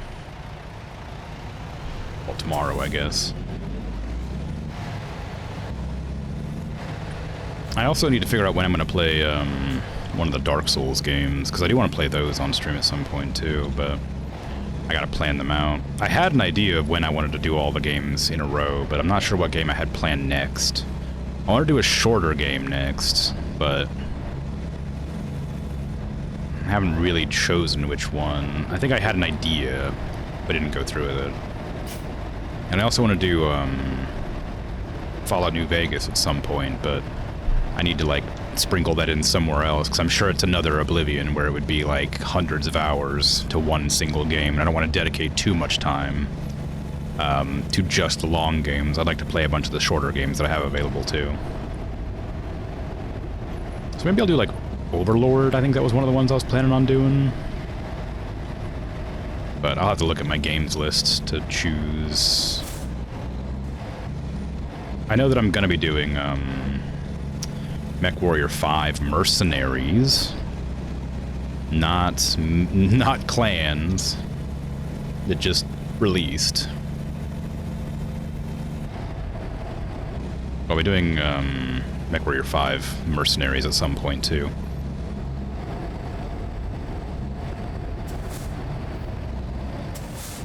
Of course, I don't have all the DLC for that. I don't think I'm gonna bother with it. I think the only DLC I don't have is, like, an arena DLC, which is still cool, because Solaris is, like, an important setting in MechWarrior universe, BattleTech universe. But I don't think I care to pay, like, $15 for, you know, 5 hours of gameplay in a much larger game. those windows up so I can hear the music again. The music got quiet, so I can't hear it anymore.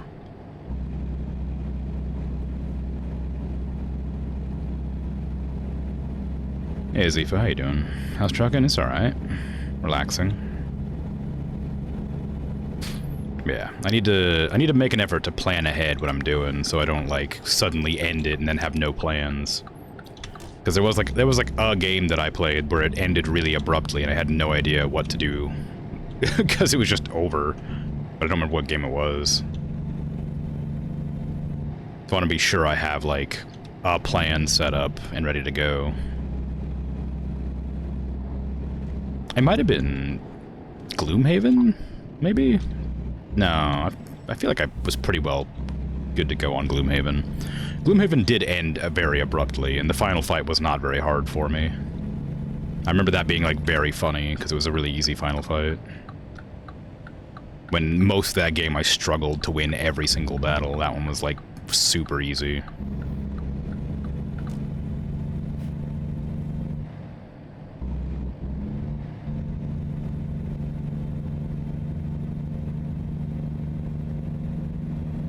Also, Against the Storm was a game I want to play at some point, but I don't know if I'll play that as a series or if just like a one-off kind of palate cleanser.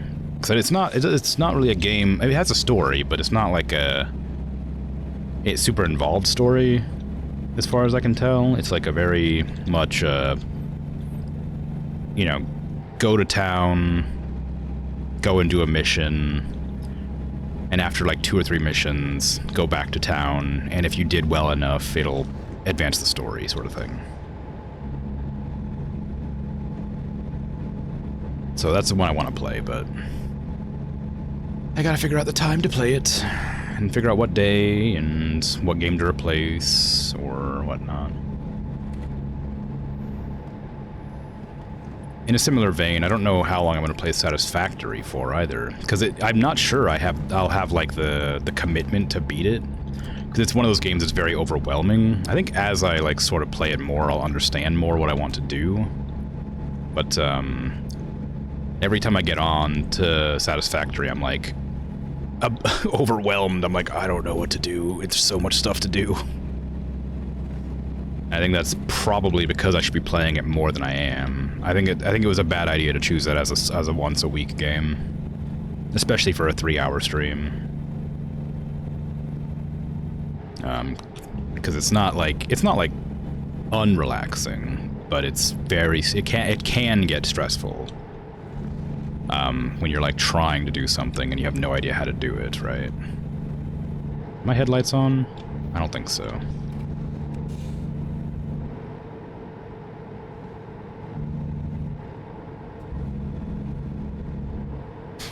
Another game I'd like to play at some point in the future would be that other game that people didn't like by Bethesda, Starfield. But that thing is never dropping in price, and I'm not going to pay full price for a game that was super poorly received. So that one's just not going to happen anytime soon. But I do want to play it.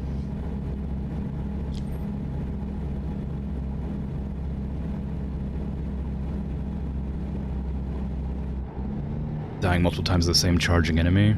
What? What game?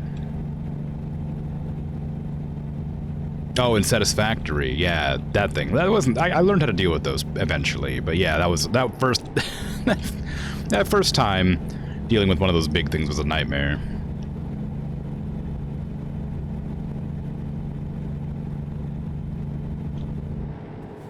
Yeah, the Satisfactory is very cool, but like it's very clearly meant to be played sort of in longer bursts, I think. So you kind of can keep track of what you're doing, or like at least more often than once a week.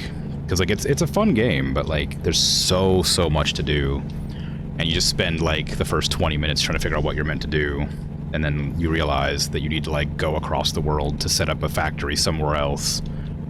And I guess I could like make a conveyor belt all the way back, but I should probably try to use like the trucks to do transport, Because I know that I unlock truck transports, but I have to build the truck stop and then figure out how to do the truck transport. It uses coal to power the engine, so I need to like funnel coal into the truck stop, I guess, to make sure it refuels itself. I assume it'll work, but I don't know positively that'll work, but it's one of those games about automation. I'm really bad at those. Like, I'm really bad at like automation games because I don't have like the sort of patience to learn how to automate a lot of times. I don't use, like, it's like in Minecraft. I never learned how to use redstone because it just seems too... It has like too high of a learning curve for me to be interested in. So I'm hesitant for how long to play Satisfactory, because if I can't get the hang on it, I'm gonna have to stop or adjust it to a different day where I can play it more often. Because I just spend the first hour of that I spend the first hour of my 3-hour stream not knowing what to do, which feels like a bad idea. But I have no other game planned for that day, so I don't know what to do. It's not like I'm having a bad time with it or anything, just... It's a bit... of a wall, I guess. Beating Satisfactory with no factory. Don't know if that wasn't done already. Well, I mean, like, it's a fun idea, but you definitely need, like, you're not allowed to craft a bunch of stuff. You need the factory to craft. I guess I could just, like, go mine the ore and shove it in the processor, and then take it out of the processor and shove it in the thing. But that, I can make that amount of stuff work. It's more just, like, the goal that I have to work towards right now is, you know, get smart wires and smart plates and something else.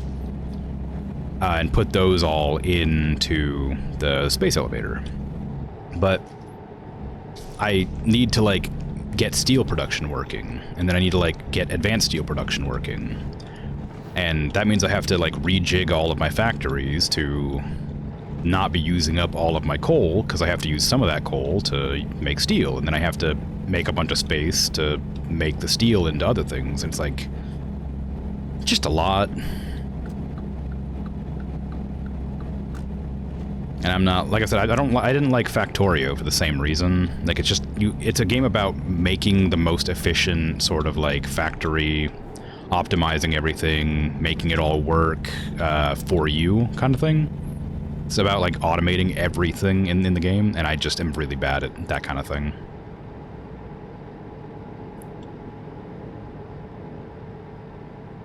So we'll see. We'll see how I feel about it in a couple weeks. If it keeps being as intimidating, I'll have to pick something else for that day. Because that's meant to be, like, you know, a fun stream that goes for a long time that I can just enjoy. The Satisfactory is so overwhelming every time I launch it.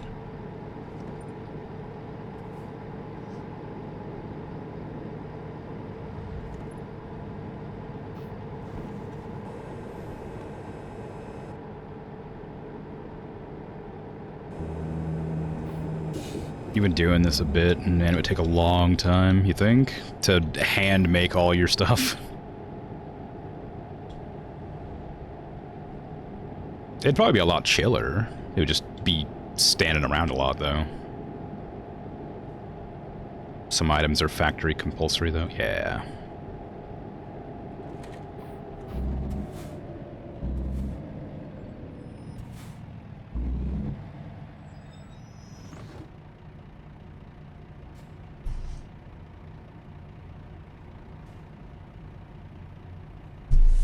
Yeah, I'll reiterate, just again for clarity.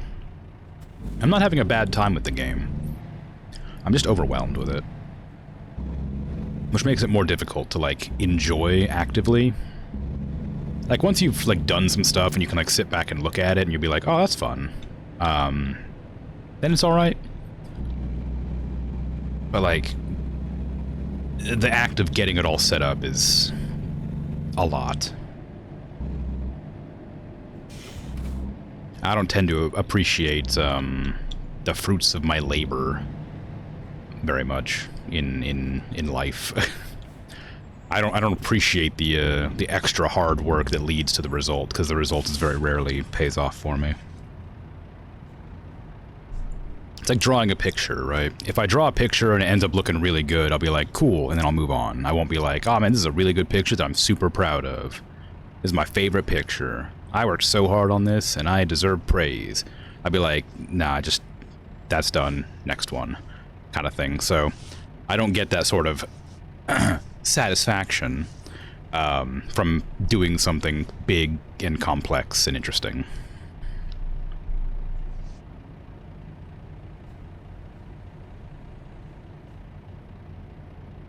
But I know that's probably a big thing with those kinds of factory builders, where you get the satisfaction of making something big or efficient or whatever. I do not have that. That's probably just why it's so difficult for me. You do a lot of hammering while you go refill a drink, etc. Can you auto-hammer? I thought you had to hold the button down. You're trying real hard to avoid conveyor spaghetti. You have now embraced the conveyor spaghetti. Yeah. I don't think embracing it would make me feel any less overwhelmed. It might make it easier. But I feel like it would still have a similar feeling to it. Instead of having to deal with the conveyor belts, I'd have to pick out every individual piece, kind of thing. It is a toggleable setting. Oh, well. Okay. Good to know. I don't think I looked at the... Or maybe I just didn't understand what the setting meant. I don't think I looked at it in the accessibility, but I definitely looked in accessibility because I knew it had the arachnophobia mode.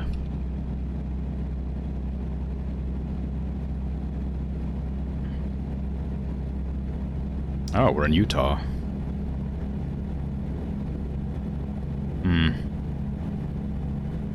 Still a long ways.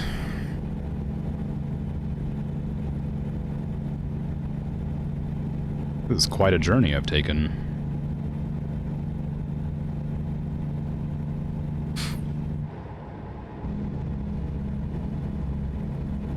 I guess I did know it was from Texas to Washington.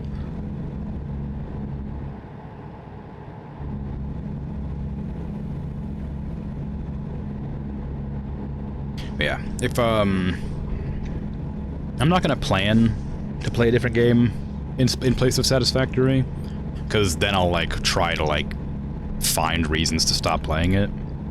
I'm gonna just like leave it how it is, and just like if I decide that it's too overwhelming, I'll play something else. But I sort of get more done every stream. I just wish there was like more tangible sort of rewards or results, I guess. If that makes sense.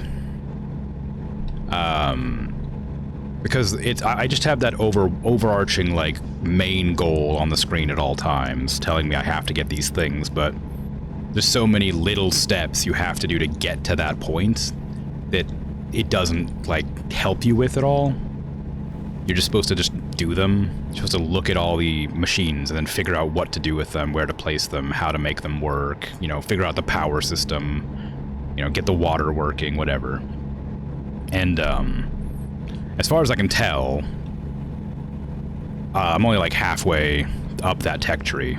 Like, so I'm already overwhelmed all the time, and I'm halfway through the tech tree. So I'm not looking super forward to getting across more of those, but I'll give it a few more weeks to see if it's too much for me. Because I knew it would be like a dicey try. Don't think we're in Kansas anymore. I think you're right. Were we ever in Kansas?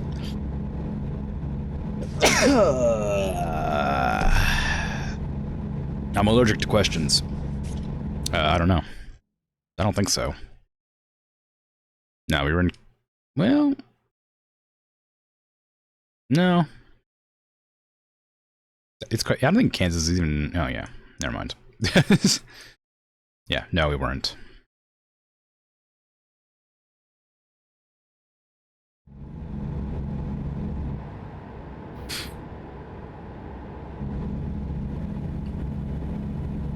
So, you know, we weren't in Kansas anymore.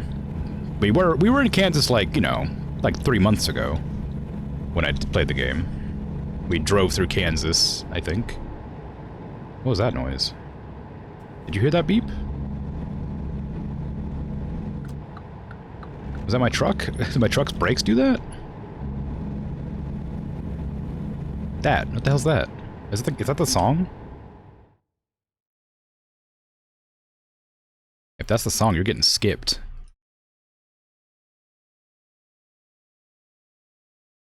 It's the song. Get out of here. You don't hear a beep? Oh, you don't hear a beep? You didn't hear that just then when I skipped that song? Oh no. What is that beep then?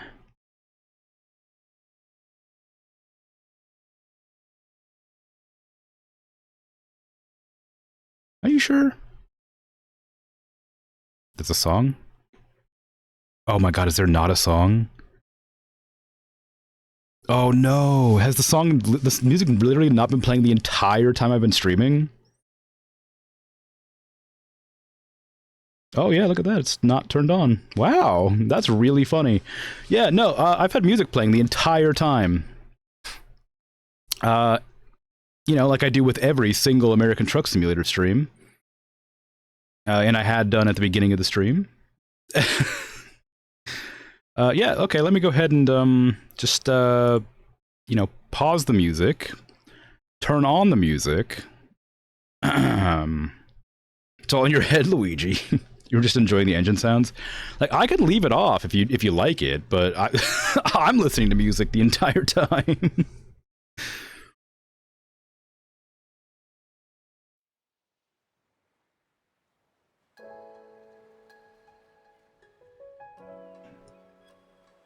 Like, I don't know, like, either's good. I mean, I've had the music off the whole time. That's so embarrassing. I thought it was on. I think I've hummed along to it a couple times, too. Or, like, made a comment, like, vaguely on it. Oh, no, maybe I didn't. I thought about making a comment on one of the songs, because it had, like, vocals in it. And then I skipped it. Well, anyway, there was supposed to have been music the entire time.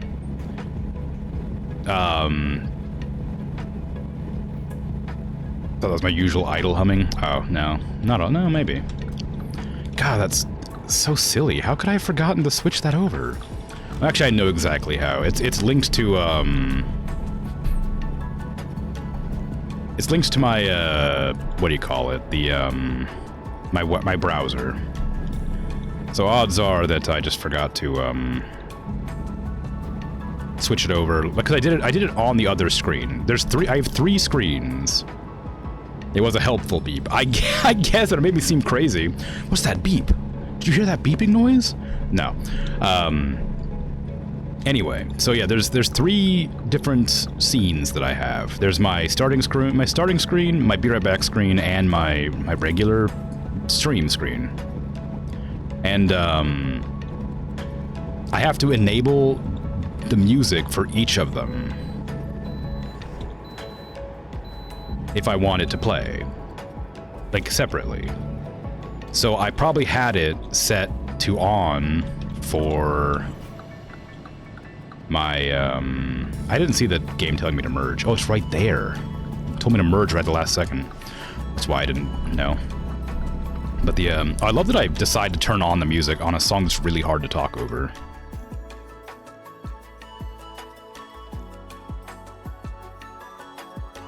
Be a bit quieter, please.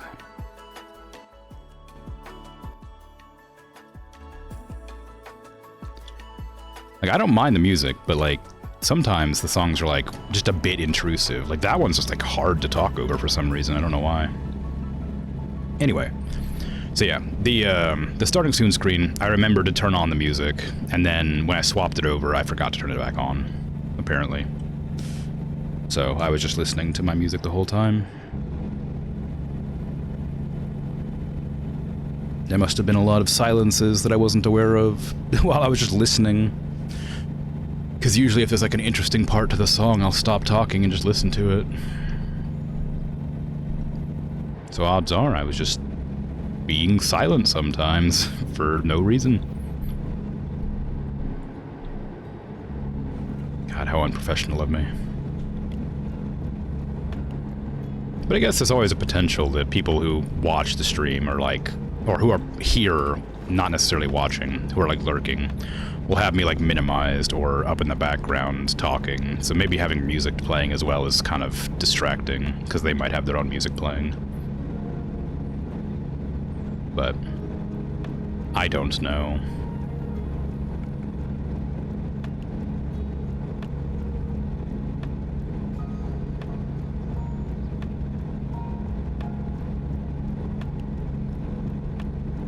I just tried to press the button to cruise control in Star Citizen, which was Alt-C. Not that it makes any difference, it still worked, but I didn't need to press it like that.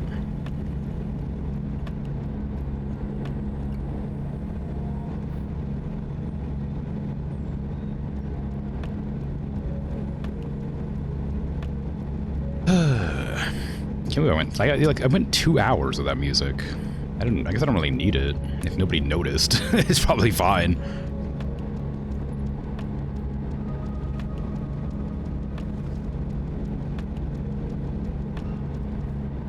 I just figure that when I watch somebody play something, if it's something that's like really long, like stretches of the same sort of sound, it's a bit too much. Like, I need the music to like not feel awkward for me.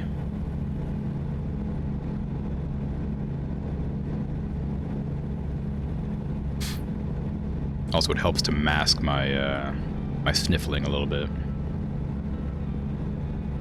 Also, I mentioned earlier, how dare nobody say anything? I mentioned earlier when I rolled up the truck's windows because I couldn't hear the music, but nobody else said anything about that then either. Like, oh, I gotta roll these windows up, I can't hear the music. Just crazy. It just sounded insane. Just like snapping to myself. What a tune. You know? What a bop.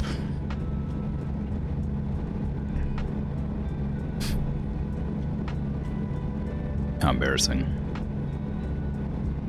I'll never live this down.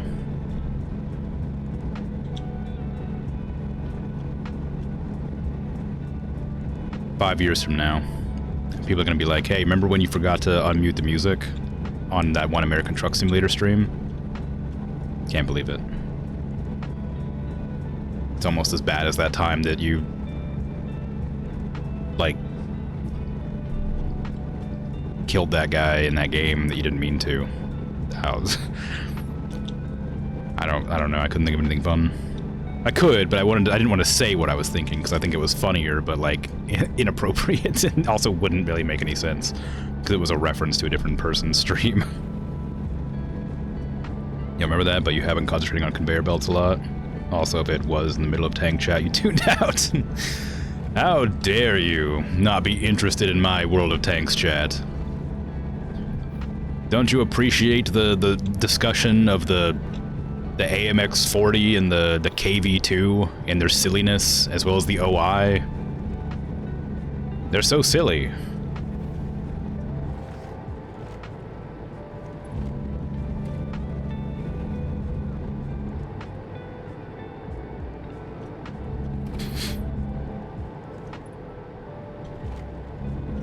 Anyway, that's fine. Don't worry about it. All trucks, right lane. I'm already in the right lane. But yeah, so odds are I'll keep playing Satisfactory for a while and see how I feel about it. But because I only get to play it a few hours a week, it's difficult to... Yeah, I thought so. It's difficult to get into, because I'm mostly I kind of just start the stream to be, like, confused and overwhelmed, and then I end the stream feeling like I haven't done anything.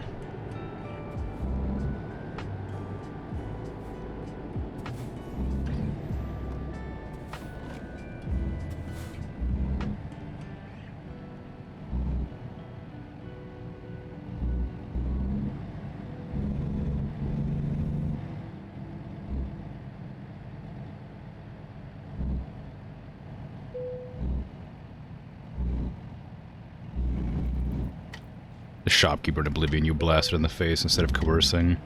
Yeah, basically. But like that was kind of a funny thing that happened, not necessarily like an embarrassing thing. Well, not for that guy, of course. He's dead, but I was trying to think of something like stupid or embarrassing that I've done, or that I might do in the future, but I couldn't think of anything. It was like gonna make any sense, so I just didn't say the thing I was thinking.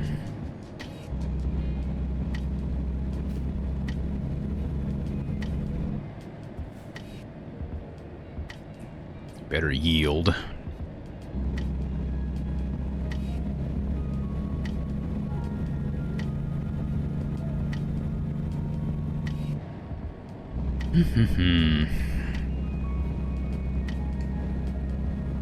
So yeah, the games that I do intend to play coming up, of course, there's still a while, because everything I'm playing right now is going to be a while.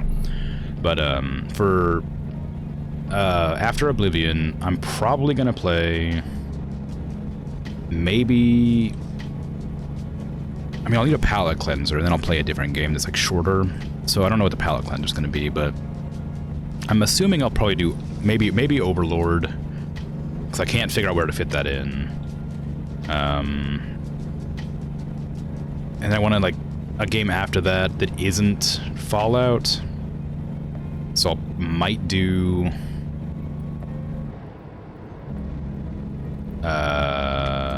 whatever game I talked about earlier.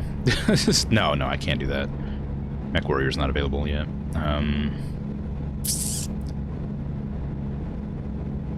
Yeah, maybe it is going to be Overlord. I guess I could always do BioShock 2, but that one was... I did BioShock 1 pretty recently. I don't think I want to do another one so soon. It's been months, but, you know, in the grand scheme of things, it's been soon. I need to go to the gas station here.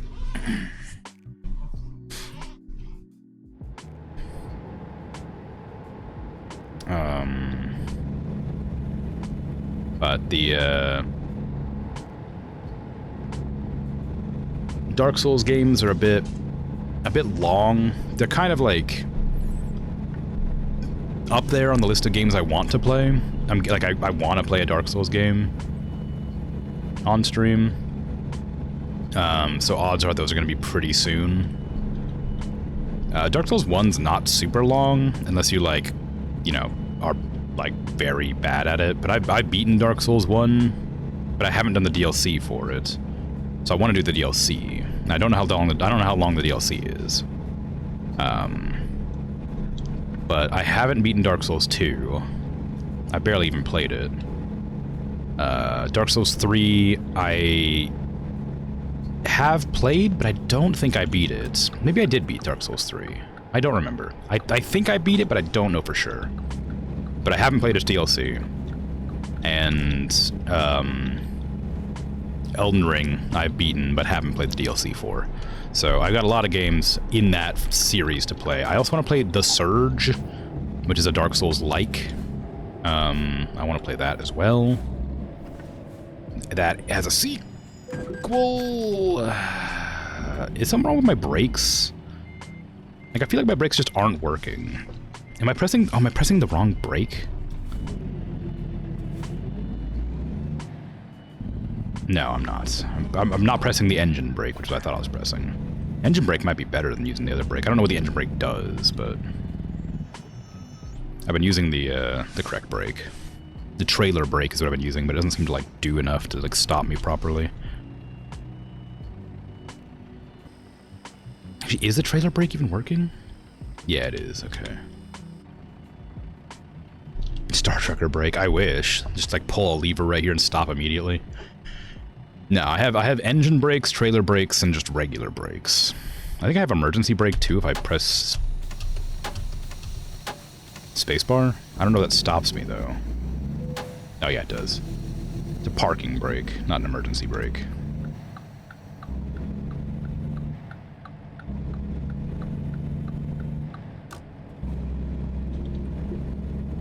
Engine brakes are waking up residential neighborhoods, yeah.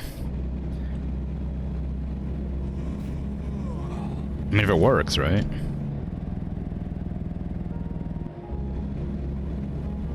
It's not a good idea. It'll damage your engine, surely, but yeah. Anyway, to continue my musings, I need to check out my action-y games list and see what other action-y games I have on there. Because Remnant 2 is an option, but I played that a while ago. Remnant 1 a while ago. And even though I had a lot of fun, it didn't have a huge turnout. People didn't really enjoy that game very much. Which is fine. That's normal. I'm playing games because I want to play them, but I also want people to be entertained while I play them, so if there's a game that I really, really want to play, then I'll play it anyway, but if there's a game I just kind of want to play, then I'm not gonna go out of my way to play it if nobody's gonna want to see it. So Remnant 2 is on there, but I can wait to play that one until I, you know, play a bunch of other games first. How's my sleepiness doing? Bad. Okay, cool. So yeah, Remnant 2 is on there, but I'll wait for that one probably. And what other games are on there? I can't think of any. Like God of War, like Dad of War is on there. That one I'm kind of wanting to play, but I don't think I'm in the mood to play that sort of game right now. Well, I say right now. I still have like 2 months left, but you know. And goodness, what other games are there to play on my list? I should really just like tab out and look at it real quick. When I get to Sleepy Zone, I'll check.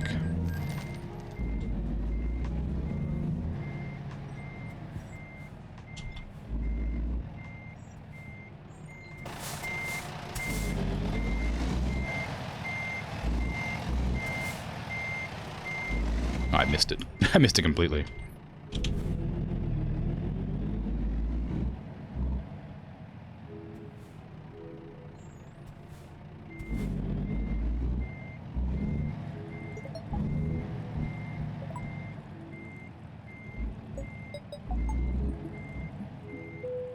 Somebody sampled Terraria noises? What's going on?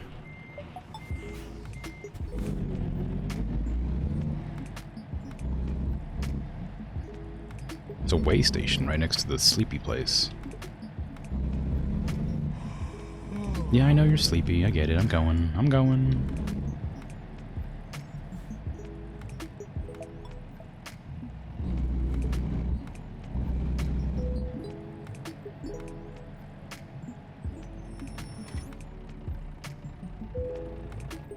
I'll tab out and look at my game list real quick. Let's see. What do you got for me on my own list? You think I'd remember some of these? The Ascent is kind of an interesting one that I want to try out. Enter the Gungeon might be a fun one to play. I don't know if it has DLC. I don't have any of it. It does. Ghostwire Tokyo could be kind of fun. I don't own Hades 2. I could play Hi-Fi Rush. That game looked really good.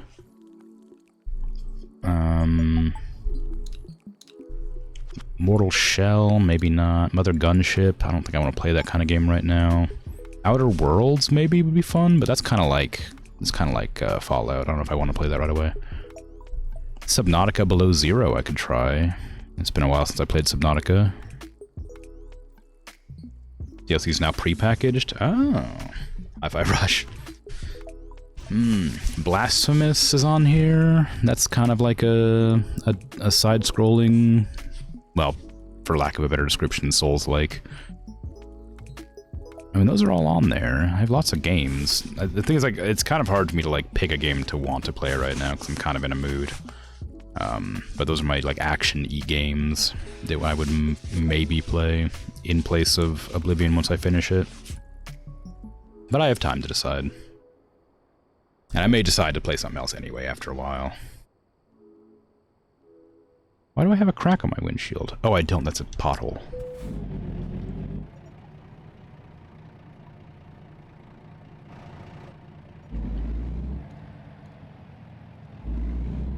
Into the dungeon. Yeah, I figured.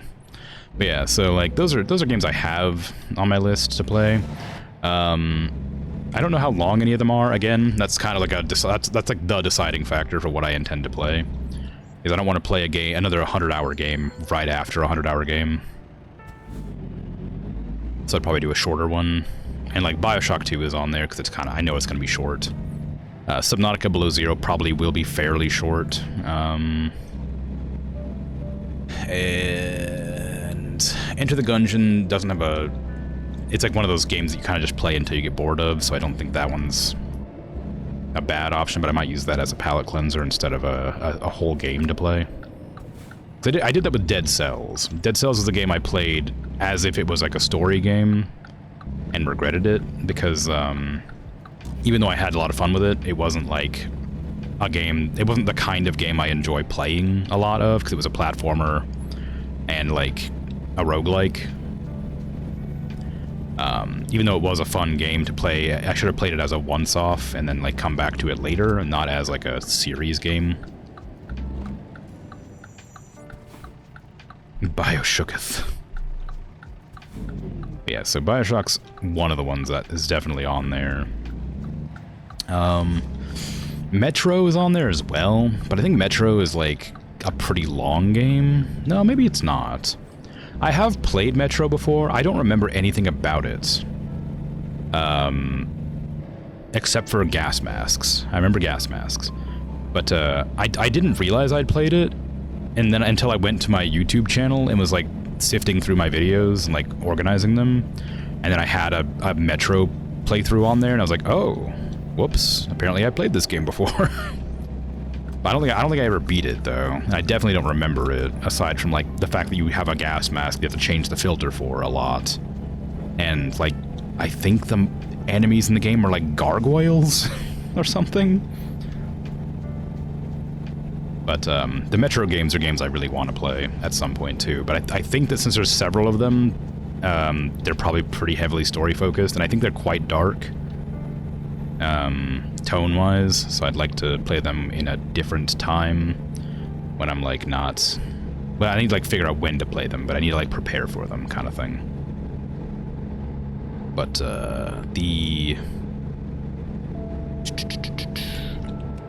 I think I don't really need to plan that far ahead. Like, I'm playing Phoenix Point right now. After Phoenix Point, I have no idea what I'll play, but I may go do, like, I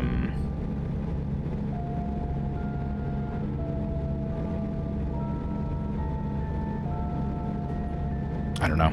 I don't know. I can't think right now. My brain's not working. Too tired, too exhausted.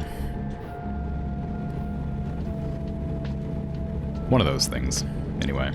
But we'll see. There's like a level of like disheartened I've been since I tried to play Star Citizen on stream and it crashed my OBS twice, so I knew it couldn't be played. There's a level of like disappointment that I've just kind of like kept with me since I tried doing that. That makes it difficult to like think about playing new games, because I don't know what games might cause that same problem in the future. But it does mean that my computer's not strong enough for some games. So like Helldivers was a game I kind of wanted to play on stream at some point, but I know Helldivers is a bit rough. So it might cause problems. And like Ark was one of the games I thought about trying to play a bit, but then that game's all, like massive, first of all, and also is very graphic, like very poorly optimized. So I think that would probably cause problems as well. And I know that I have the option to play Elite Dangerous, but I don't have the DLC for Elite Dangerous, not the Odyssey. So I can't do a lot of stuff, so I'm not going to play it until I get that. But that costs like $15, $20. I don't have that money. I don't have any money to spend on that sort of thing. Whenever I get like a Twitch paycheck, I'll probably have enough money to do whatever, but I'm not going to use my actual money for that. Twitch money will go either to feeding me if I don't have enough money, or to games and equipment for the stream. Probably. Jeez, it's bright. No, it does not help to look up at the ceiling. But, I don't know. Figure something out.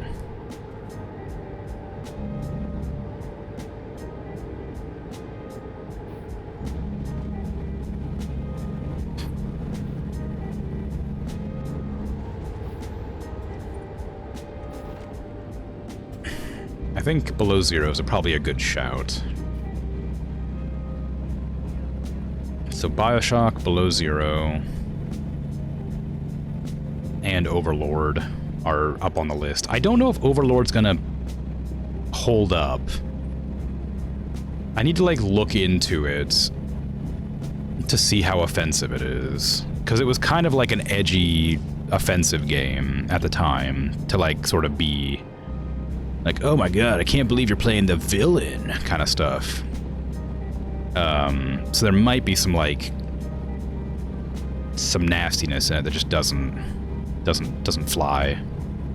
And I'd hate to be playing the game if there's going to be, like, situations that I don't approve of. But we'll see. Oh my god, explore Kansas. So that's one of those I'll look into.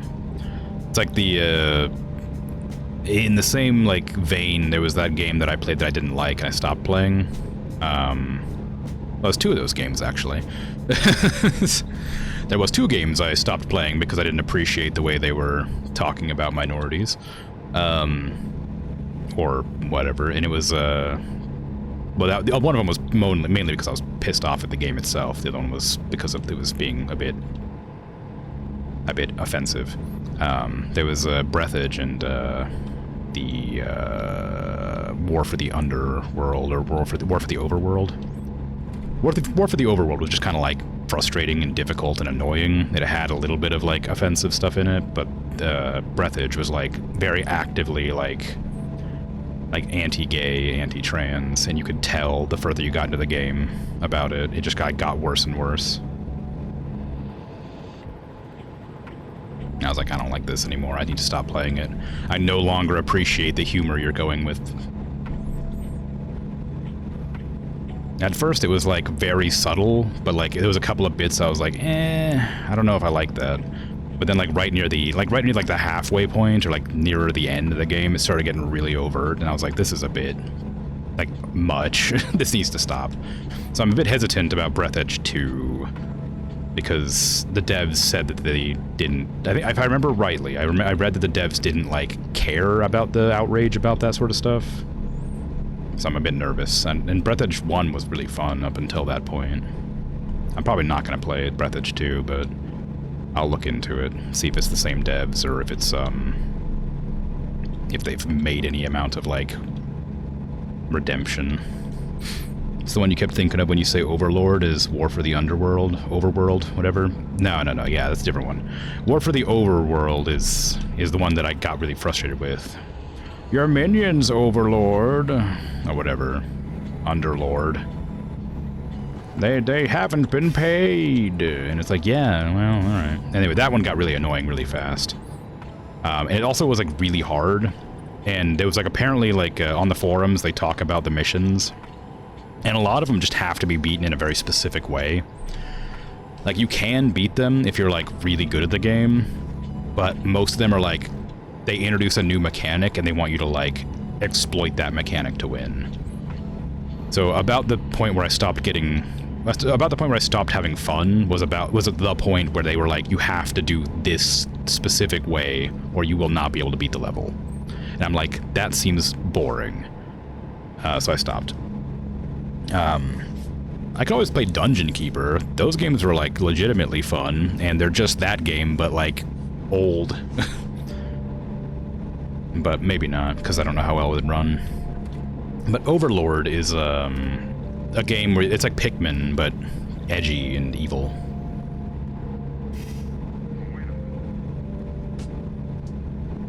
Dungeon Keeper's so good. Yeah, I remember really liking Dungeon Keeper.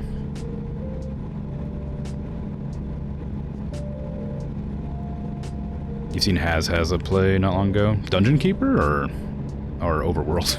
Overlord. Yeah. Okay, thanks. Yeah, Dungeon Keeper. Yeah, I know. The downside of having a slight chat delay and asking two questions at the same time is that I need to stop doing that. Yeah, Dungeon Keeper, very good. Dungeon Keeper 2, also very good.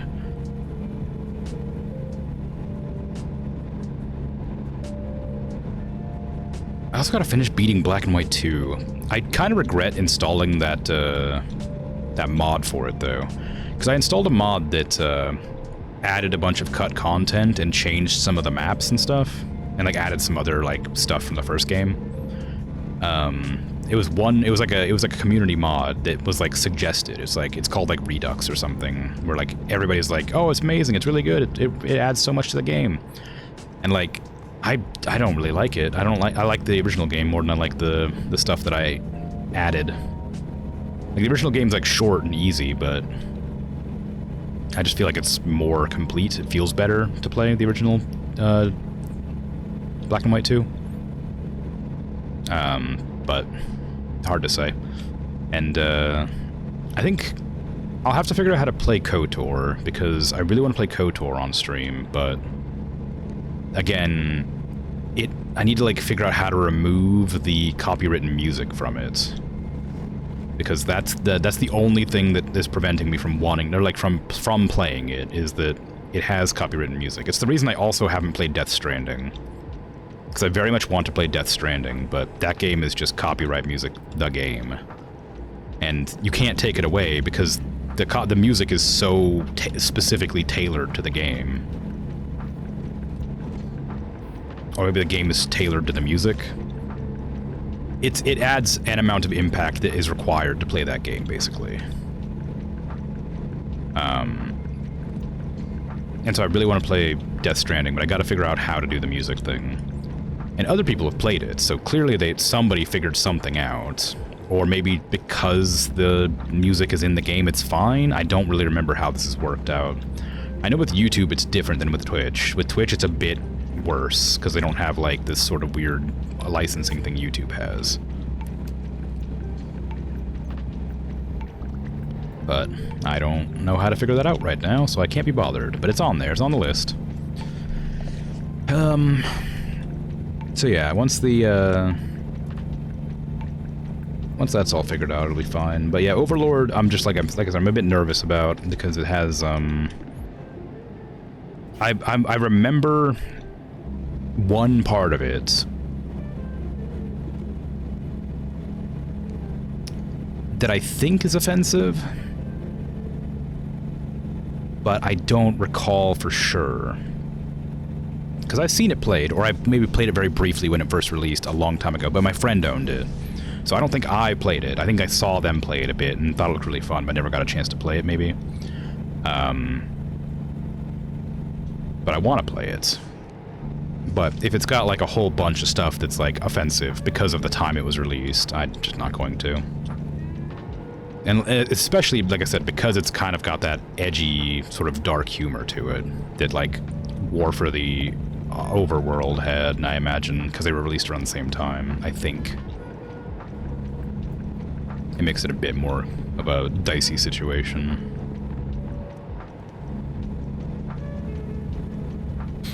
But I'm not sure. Overworld's like an older game, so usually I go to doesthedogdie.com or whatever it is to see if a game is, like, offensive or has offensive content. But Overworld's pretty old. I'm not sure if it would be on there. Or if it is on there, I'm not sure if it would be complete. It might be a bit easier, though, because, like, with a game like Oblivion or something, there's so much dialogue and content for the game that it would be difficult to find, like, all the potential, like, triggers for a game like that. But since Overworld, I imagine, is quite linear, I don't imagine you'd have quite as much gameplay and dialogue and stuff hidden away that might cause problems.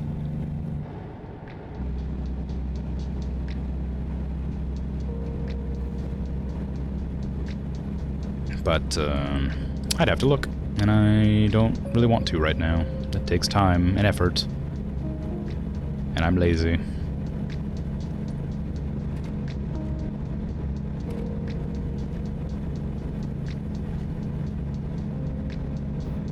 I thought about playing Vampire Survivors today as well, because it's fun and kind of chill. But that's the kind of a game you have to commit to having an awful frame rate, or bit rate rather. Like, that game mashes the bit rate to bits, if for lack of a better description. If you ever watched somebody play Vampire Survivors, I guess it doesn't really matter if you're not, like, actively paying attention to the stream itself, like looking out the windows and at the cars, like of this game. If you're just, like, listening to me chat nonsense, then it's a lot different. But I always really liked watching people playing Vampire Survivors, because it seemed like a lot of fun to see how they chose to level up their equipment and things.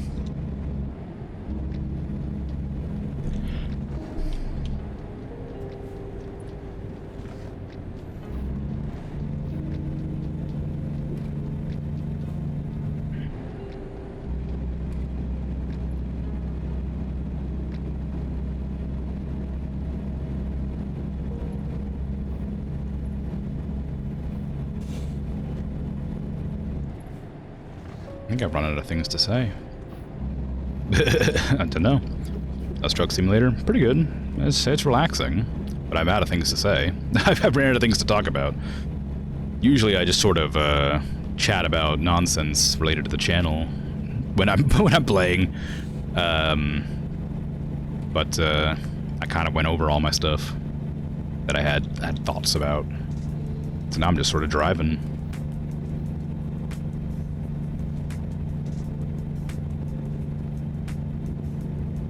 How you doing?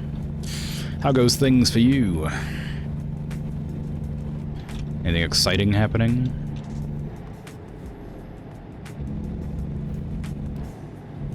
Oh, I gotta arrange the art stream at some point too, don't I?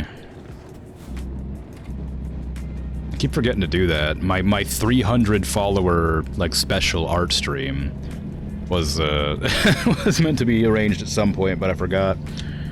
Because I wanted to, like, wait for long enough to be sure I wouldn't drop below 300.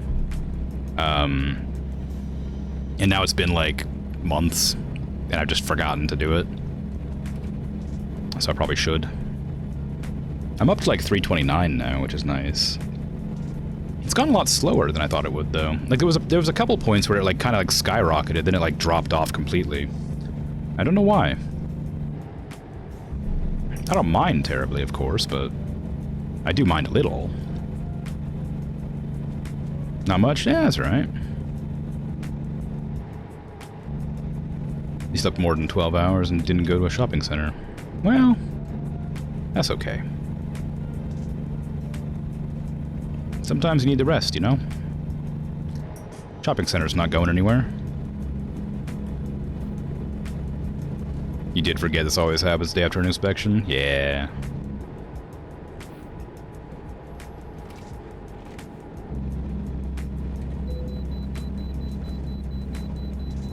How dare you make me pull my vehicle in?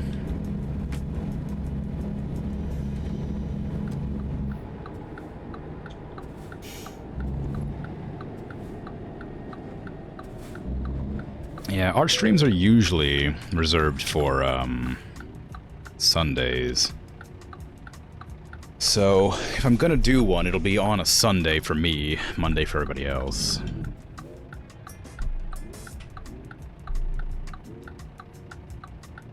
But it's gonna be a... because it's going to be a, you know, art stream, draw from memory situation, I'll need to have people who intend to be present come up with suggestions for it beforehand. That way when they show up, they can give me things to draw. And I'll have to set aside, like, an amount of time for each drawing so that I don't, like, end up doing everything in, like, 30 seconds or something, you know? I gotta, like, try to make an effort. That's the fun of those kinds of things, is, like, actively trying your hardest to do something. Also, like, maybe... because, like, I don't want to, like, have... well, actually, I guess that could be fun, too. As I say, I don't want to have, like, suggestions of things I don't know about, but I guess that could be part of the fun, is interpreting what something means if I don't understand it. Like, if somebody suggests a character from a show I've never seen, it could be fun to try and interpret it based on the name. So maybe that's not such a bad thing.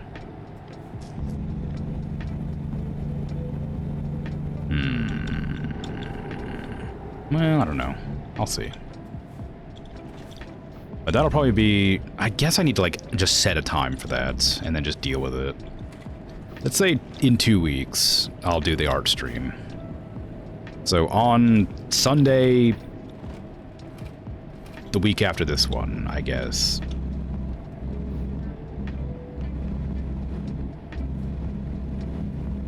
So not this Sunday, but the next Sunday, / Monday. The day I usually play the relaxing stream is what it's called. That'll be it. There, I've now set it and made it, so I will be doing it then. Yeah, if you want me to draw something and don't want to come up with it on the fly, go ahead and submit it to Dragon, I guess. If you want to be a part of that. If not, I can probably pull up like a random drawing challenge generator or something too, if there's not enough suggestions or if whatever. But I'll probably do some warm-ups before I do that anyway. Probably end up doing a mix. Yeah. I'll also have to do I have to update my emotes a bit too, so I'll probably just do those as well for like a little bit to warm up the drawn hand.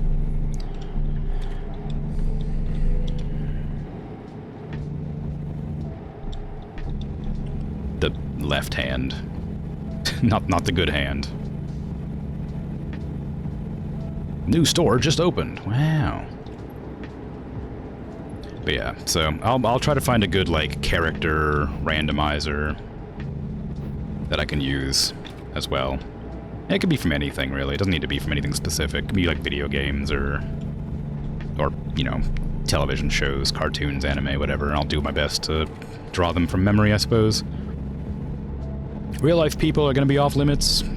I feel like I shouldn't have to say that, but don't ask me to draw a real-ass human. I'm not gonna do that. It's not very fun. But, you know, it'll be alright.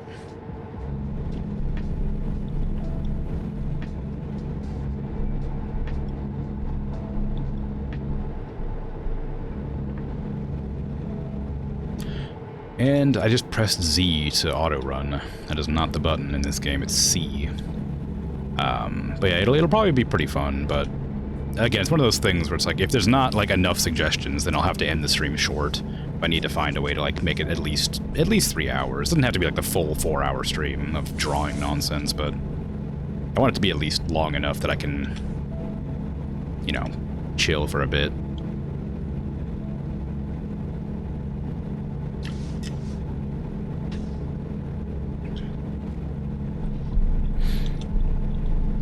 I gotta avoid accidentally looking things up, too. I don't think it'll be that hard to do things from memory, because I'm pretty good at, verbally describing traits of things. If that makes sense, that's kind of how I remember stuff. I'll be you know... Oh, jeez.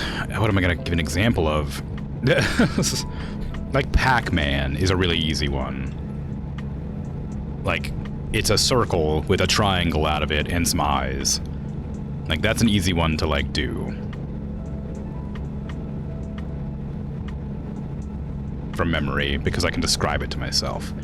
Pikachu is an easy one to describe. I don't know if I'd be able to draw it correctly, but it's a mouse with a lightning bolt tail and pointy ears. And it's yellow. That's a pretty easy description, right? That would probably give me a pretty good... that seems like enough information to draw it from memory pretty well.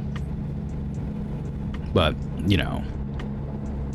Give me, an obscure thing, and I probably won't be able to do it quite as well. Something I don't know about, God, I don't know. Freaking... Scooby-Doo, I guess. I don't know. Or a dog. I would be ah, yes, I know vaguely what a dog looks like. Triangle head.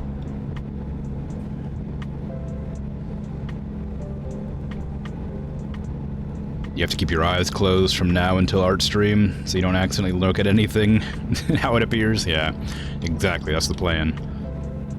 But no, it's just one of those things, like, the thing is, like, I worry very generally, not like super bad, that like, it might not be as exciting or fun as it sounds to like watch me absolutely butcher drawings, because I feel like I'll probably get them pretty close. Because I'm pretty good at describing stuff to myself so that I can remember what things look like.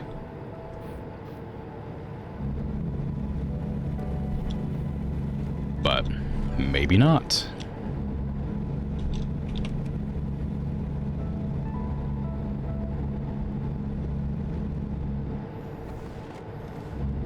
How terrible it might be, end up regular art stream. I guess, yeah. I mean, the alternative is just like the from memory stream just turns into a regular art stream. I did plan to do regular art streams anyway. Like, I meant to do those more often.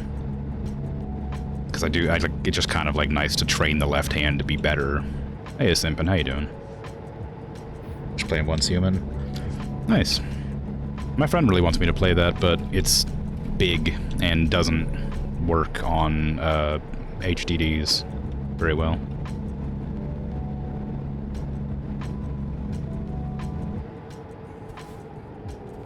You have a very silly idea for an art stream? For the art stream? That art stream? One of those words is correct?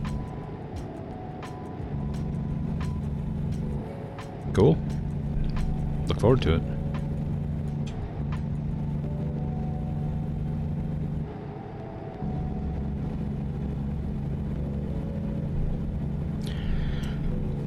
Yeah, I vaguely had an interest in Once Human because I kind of liked the Eldritch aesthetics of it, but I played it very briefly. But it was installed on my HDD, which means that the loading screens took like 20 minutes, and it was really like jittery and janky, and nothing like worked properly. So I really didn't enjoy it. And everything felt really weak, so it's kind of hard to be certain about, but it was really popular for a while, so I'm sure it's quite fun once it's working. But my computer just doesn't... I don't have the space on my SDDs for it, or SSDs, I mean.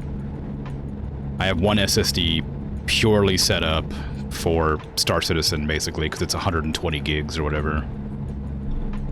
And, like, so... I have two SSDs. I have one that's like 250 gigs, and I have one that's 500 gigs. And then I have an HDD that's 2 terabytes.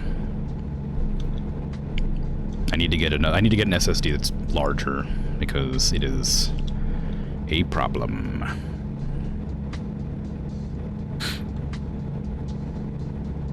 You were tuned out though for a bit because of work. It'll be happening. It's happening, not this week, but the week after on the relaxing stream day.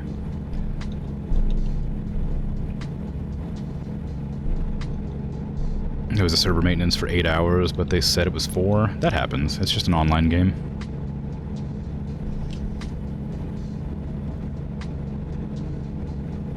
I'm sure it's annoying, but that stuff happens all the time. I used to play, like, tons of, like, MMOs, and they all did that sort of thing. They'd choose a day, and they'd be like, alright, we're gonna be out for 2 hours, and it's out for, like, 4 or 6. But it's alright, it'll be back.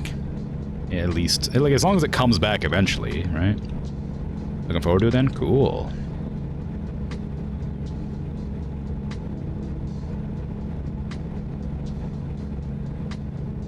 We'll see if I have the patience to do the whole stream left-handed or not, because it's been a while since I drew with my left hand.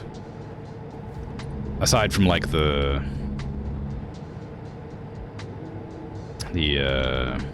intro screens I've been doing, I haven't been drawing with the left hand, like, at all.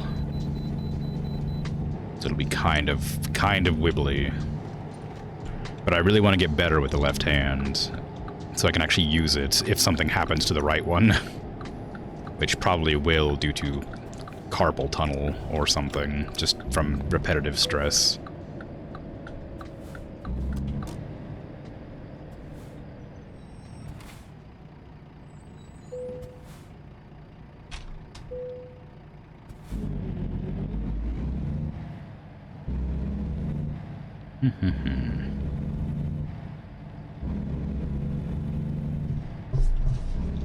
Yeah, so I will probably do, like, for like the first like 20 minutes to half an hour, I'll probably work on either refining my current emotes. Dude, I am driving here. You could slow down a bit.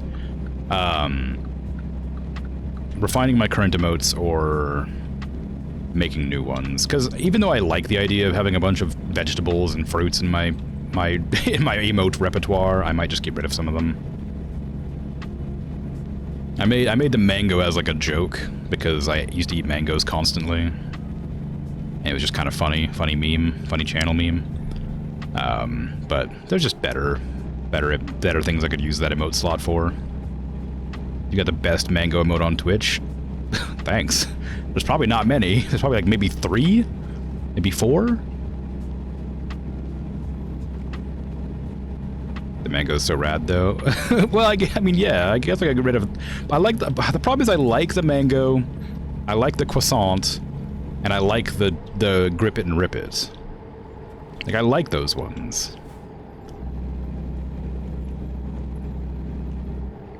But, like, I need to get rid of some of them, because I have no inventory. I have no... because, the emote slots are directly related to how many subs you have. I don't have very many emote slots. So I have to, like, get rid of some of them to have new emotes, or more interesting emotes, or emotes that are, like, relevant to the, you know, channel or whatever. Because right now I have Lurk, which needs to be refined. That one's really badly drawn. I need to make it a little bit better. Lurk exists, and, like, the Wave, and the Fine. Those are, like, my 3 ones. Look at this inferior mango. Where's that one from? Is that just default Twitch, or is that... It looks like a strawberry from here. I can't see it. It's the default mango? I didn't even know there was a default mango. What the hell? Why is there a mango emote on Twitch?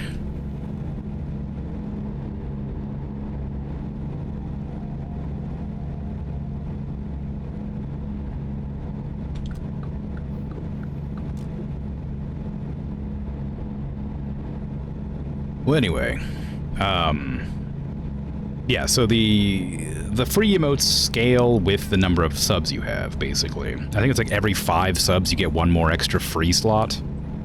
And for a while I had like 7 or 8 subs regularly, but now it's down to like 3 or 4, which again is fine, I don't really care that much. But it does make me not lose emote slots. So I need to like fine-tune my slots to be more sort of helpful or useful, I guess. Because those emotes, even though they're nice, don't get used. Like the Wave gets used pretty often. Like the pop, which gets used pretty often. Bongo, that one gets used pretty often. But like those are all, you know. Yeah, you know. Anyway, those are used for a reason. Those are all, you know, subs or whatever. So, like, not the Wave, of course, or the Lurk, but the Lurk one is, like, accessible to everyone because people come in and lurk. That's fine. I like that emote. I want to make it look nicer. The Wave is a way to say hello or goodbye. I like that one. The Grip It and Rip It I just really enjoy because it's a good, like, universal one to say take a drink or whatever. But I'm not sure if that one's sub. I can't remember which ones are sub and which ones are free right now. I can move them around whenever, but I don't remember which ones are which. I know the broccoli is a sub. Thank you. I was about to ask. Yeah, so the 5 free ones that I have, I like, but I need to make the Lurk one look better. And I guess I can get rid of the croissant or move it up to a higher tier, because I do like it. I don't want to get rid of it, but it's kind of pointless. It doesn't really serve many purposes. And I want people to, like, enjoy using the emotes more than I want them to just be a fun emote to have available.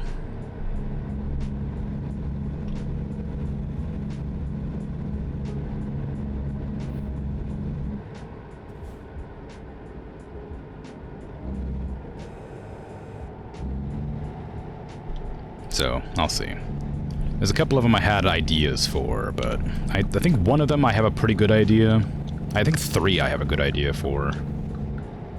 Maybe good's the wrong one. Are animated emotes only available for subs? I guess so. A croissant, the grip it and rip it, and the mango are a pretty decent lunch combo, to be honest. Yeah.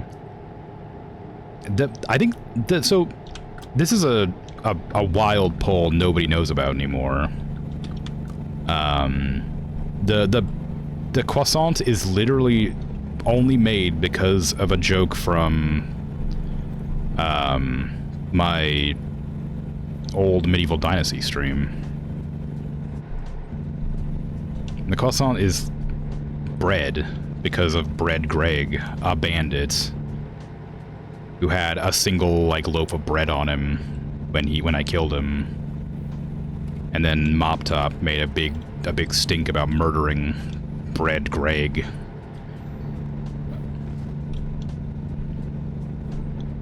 You thought I was just a bread enthusiast like somebody else you know? No, I just it's literally just a joke. That emote is made purely as a joke reference.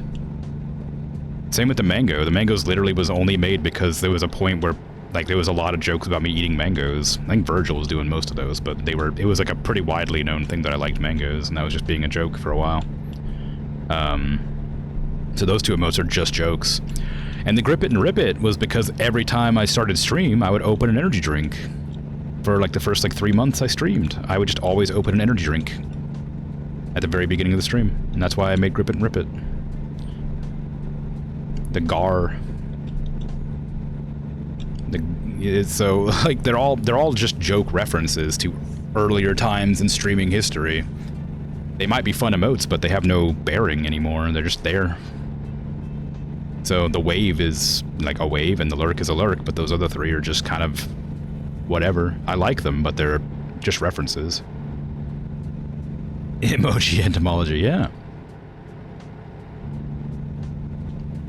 There's Tim. There's Shotgun Tim, which is a reference to my Prey playthrough when Bert would accidentally said it's Shotgun Tim when I jumped into a room with a shotgun, and he was really excited about Shotgun Tim, and so I made an emote that was just a shotgun bouncing around, named Tim.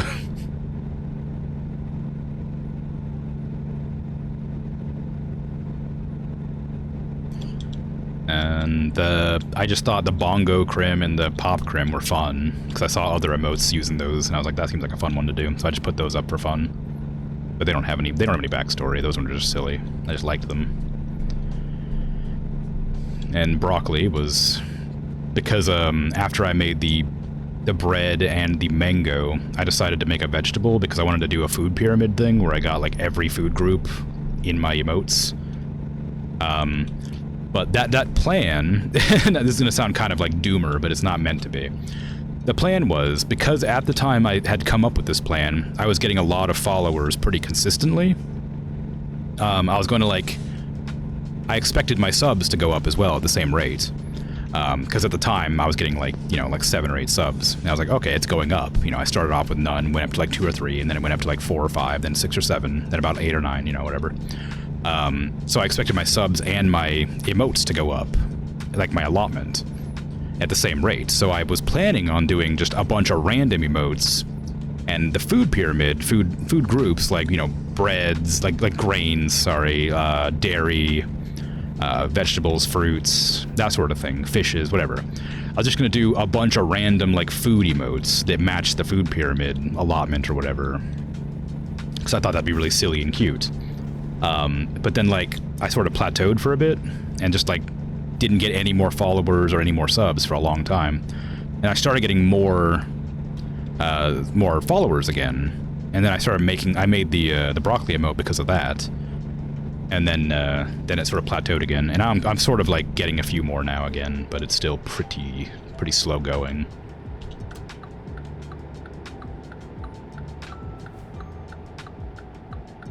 So now I have all these ideas for emotes that I'd planned when it was when I was trending upwards. And so I'm just waiting to do them because I don't have any slots. I think I do have 2 slots. I think I have 2 slots available right now, but I think that they're... sub-tier 1 slots. Maybe they're just extras. I'm not sure. I'd have to look. But I know that there's at least 2 slots available for something. I could look, I suppose. I have that. I have access to that information. I'm the only one who has access to that information, in fact. Where is it? It's... oh god, where is it? Before the light turns. Oh god. Don't go green. I have 2 bonus animated emotes, a tier 2, a tier 3 emote. But that's it. All 6 of my standards are, like, there. All 5 of my free ones are there. Yeah. Ah, what a shame. Oh, Boogie 1 and Boogie 2 are there. Also, my peak emote's fun, but that's an animated emote. I have 6 animated emotes, 6 free emotes, 5 standard emotes. No. 5 free emotes, 6 standard emotes. Whatever. Anyway, point is... the, well, thank you. I appreciate it. I wasn't fishing for subs, but I'll definitely accept it and thank you for it. But, you're bonkers. Well, thanks. There you go. But yeah, so I was trying to do some, like, more fitting emotes that would, like, be usable outside of just, like, very specific cases. As much as I enjoy the bread, mango, and gar emotes, I figured it'd be better. There's better emotes I could use for those. But yes, I really appreciate the sub. That's very kind of you. It's mostly as a joke for this month. That's okay. For support on coffee, yeah, go for it. All the money to me that way? Yeah. I appreciate that.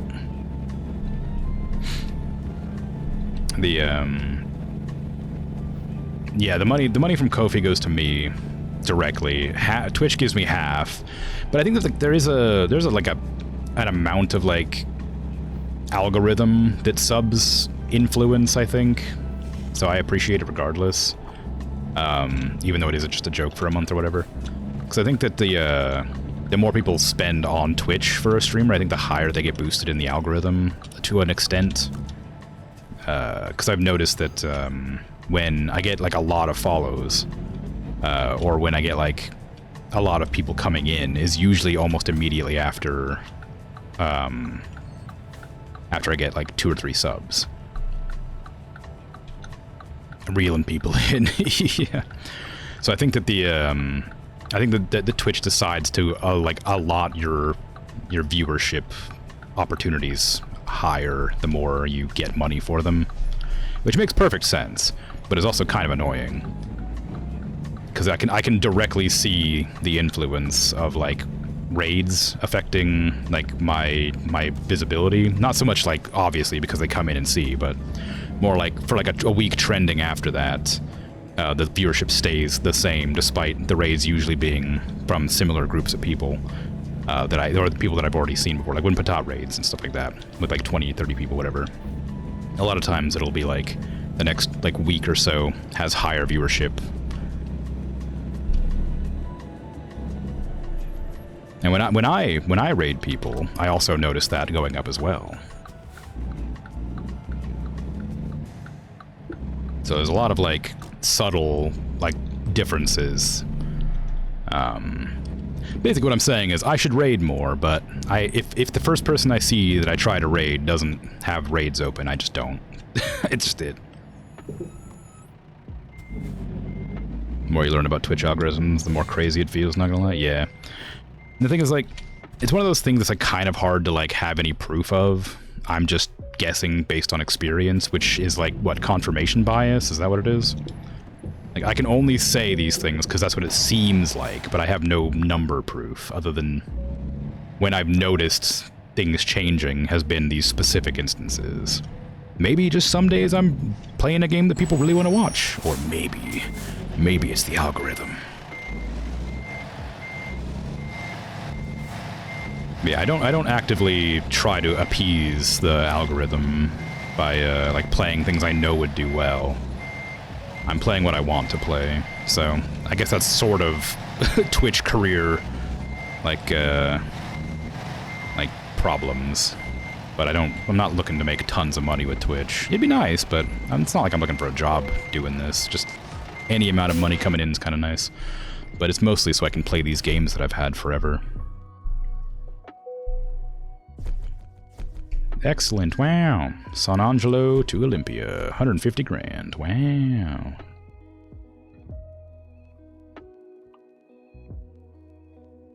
High value cargo's always nice. I started going into fuel economy because I got kind of annoyed having to refuel so often. But, maybe I'll just leave it and go with high value again. But yeah, at the risk of sounding greedy, I like money. So I appreciate the subs. It's very kind. Money's nice. Half of it does go to Twitch, but half of it goes to me. And of course ads, if you watch the ads, I get money from that as well. Nearer it gets to Christmas time, the more that money increases. And then right after Christmas, it drops off almost completely. It's wild. It's like, wow, I'm actually making money on Twitch. This happened last year and the year before. This happened last year. It's like, when it was like going up, it was like, wow, I'm making so much money now. Like it was only like $20 or something like that a month or whatever. Like it was like, but it was like, you know, an amount of money I wasn't otherwise making doing something for fun. So it was cool. But it was like slowly trending higher and higher as Christmas time was approaching, and I didn't associate it with Christmas. I thought it was just like, oh, more people are watching the streams.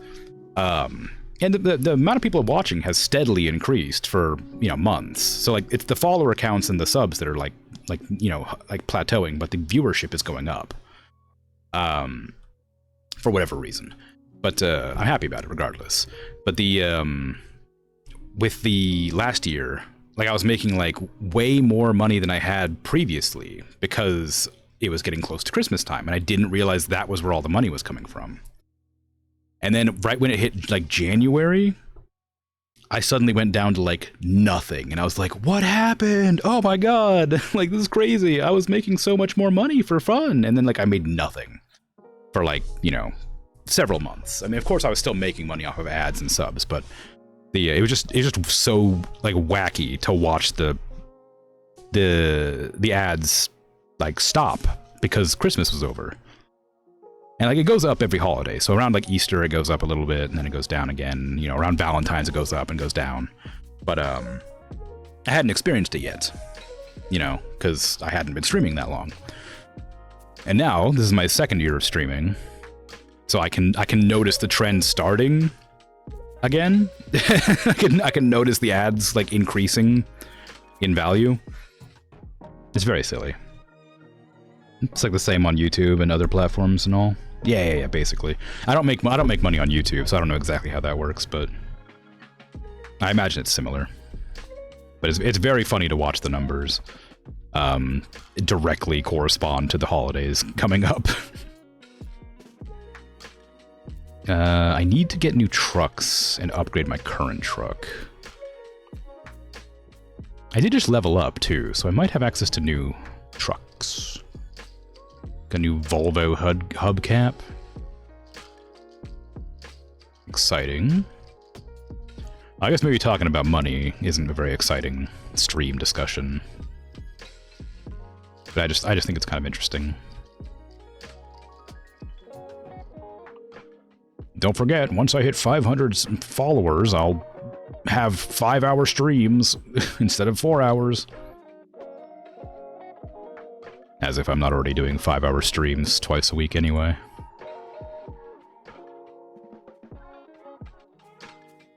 And when I hit 1,000 followers, I'm going to play Morrowind because I made a promise. Oh, my game might have crashed.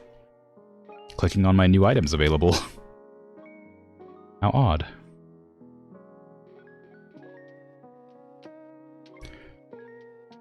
I should do more calls to action. I just don't like doing that kind of thing because it feels kind of like shilling. But I noticed there's a lot of people who, like, I say a lot, there's a few people who come from YouTube over to here to, like, check me out and follow, which is very nice, and I appreciate, but I noticed the,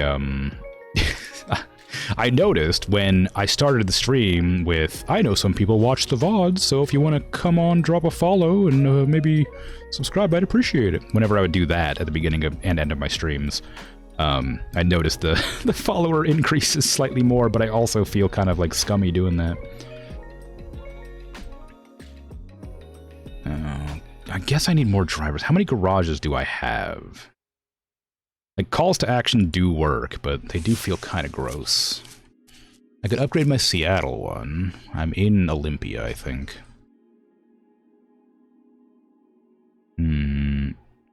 How much does it cost? 100,000? That's alright.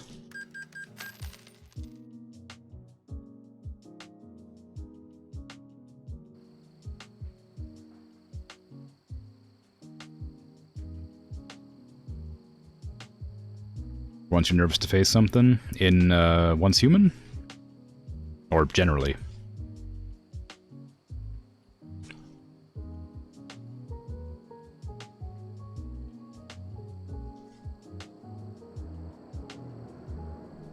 Truck headquarters. Nice. Alright, so productivity in Great Falls is really bad. Why is that? How are you guys driving? Are you guys not trained? You got 5.8, 5.8, 2.5, 5.8, 5.8. Okay, you're not driving quite as well. You must be like brand new. Have I not? It is making money. I guess they're just not making as much. Maybe there's just not jobs out where they are. Reno's where I'm stationed, I think, yeah. All my red trucks. I need to get more trucks and more drivers. Do I have any shops nearby? We have Kenworth and Peterbilt. Can I buy online? I know I can buy used trucks.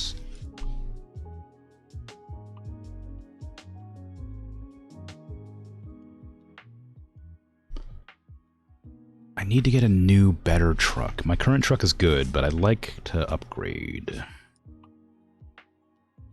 You're not allowed to buy online, I bet. Although, what kind of truck would I want? My current truck's a Volvo, I think. I could try out the, I could check out the Kenworths, since they're just right there.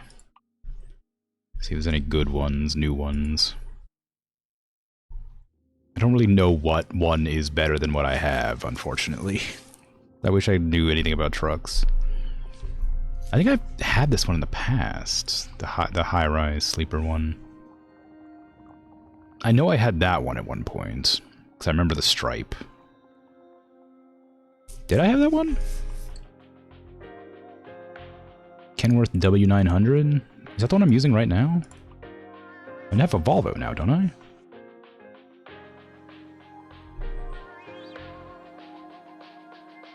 Some of them look so silly without actual cargo attached. Yeah. What's my current truck? Do I have the 900? I don't have a Kenworth 900. I have a Kenworth T680 2014. I have two of those. Wow. So mine's a Volvo VNL 2014. The International 9900? Maybe that's what I was thinking of. Peterbilt 389, Western Star 49X. I wish I knew anything about trucks.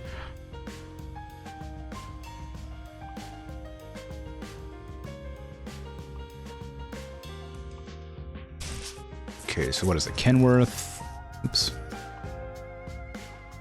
W900 86-inch studio sleeper. Why is this one so expensive? 100th anniversary. I don't know why that exists. Is that just better? Is it worse? I don't know.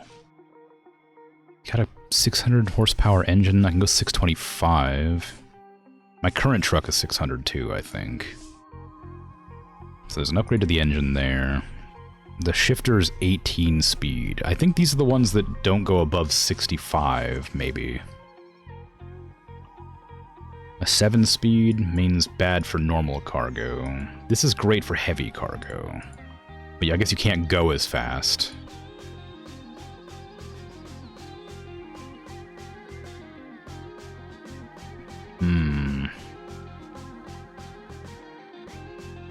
It's better diff.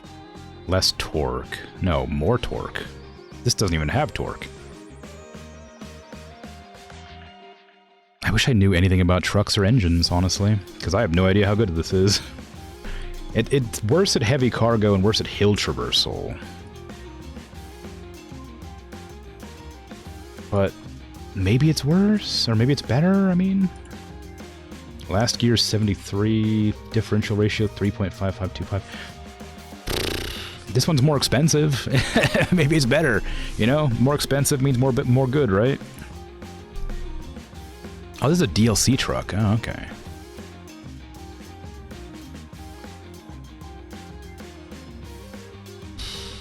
I guess the only way to tell is to try it, I guess. I mean, I do tend to just do regular cargo. I don't do heavy cargo very often.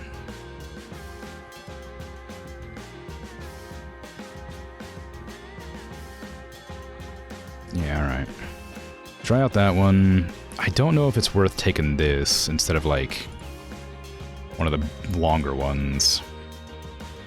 Like, that just seems like a good idea. Like the long 8x6?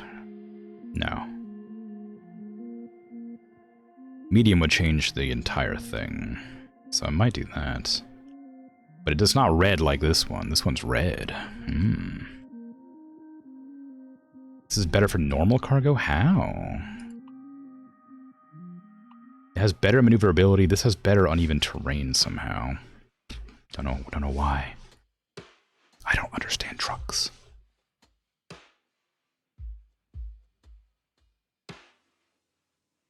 Six by 2 short. This is better heavy cargo still. I guess just like maneuverability's worse, but maybe that's not so bad, you know? I don't know what mid-lift does.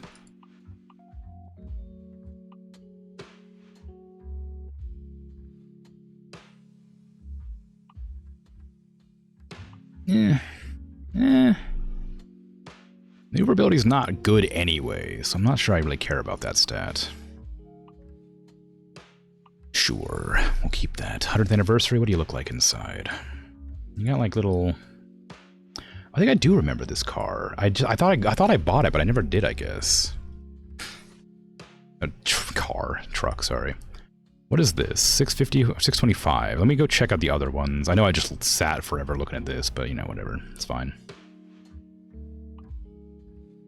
Let me go look at the other ones available to me. This one was Peterbilt, right? Yeah. Check the online store for this one. No, it's not bad. 500 horsepower is not great, but they look cool. I can also probably upgrade it. How high does your engine go? 625 as well. That don't matter none, really. This one's really good for heavy cargo, evidently.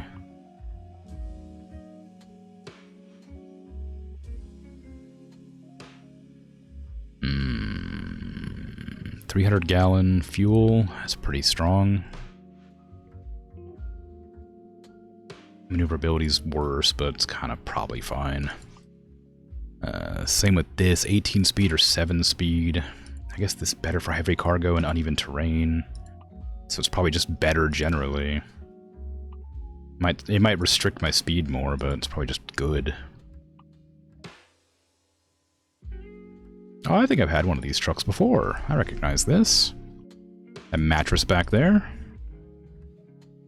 This wooden dash.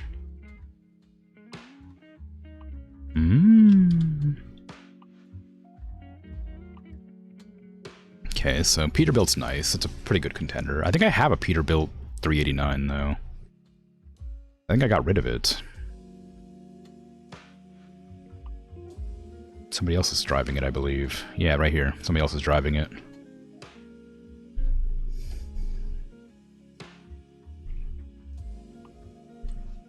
What about a Mac?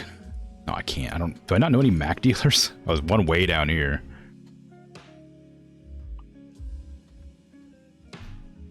Mac truck. These are the trucks that I always remember when I think of big trucks. Like the name, not the look. How good's your engine? 505. Wow, your engine's pathetic. What the hell? God dang, Mack trucks. Fuel tank's less. Your handling's pretty good, I guess. I guess this is a new a new drive that I haven't seen before. Wow. Chairs look comfy. They always do. You gotta sit in there for hours and hours and hours, right? They better look comfy. Oh, that one's like not quite as comfortable. Oh my god, that's an actual like proper mattress. Look at that. It's even got like some amount of volume to it.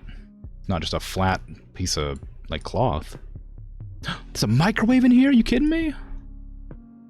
What the hell?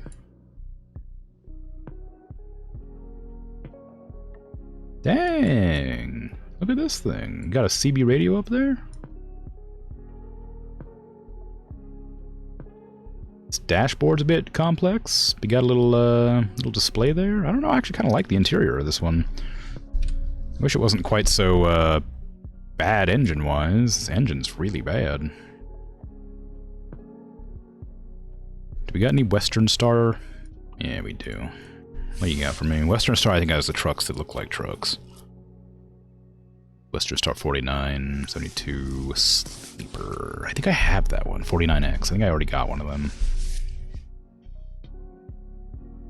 Freightliner. Got any Freightliners? I don't think I even have that discovered. Oh, there's one way over here.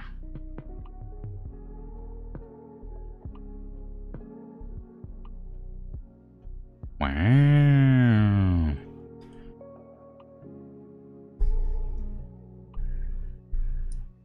Very sleek. Ooh. You do not handle heavy cargo, do you?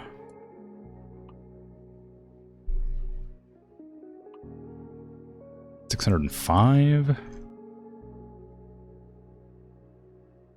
It comes with a Detroit D2 12 speed. Come on now. I mean, it's not terrible. I don't really like the feel of the interior. Although it does have a lot nicer... Ooh, look at that mattress, though. Dang. And it's got a microwave as well. Hot diggity.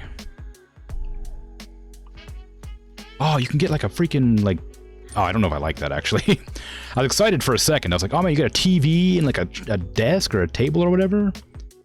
But like, that's like the folded up mattress, I think, right? Yeah, they just fold up the mattress instead. Eh. I kind of like it. TV or your window? It looks like this is the window here. It's TV.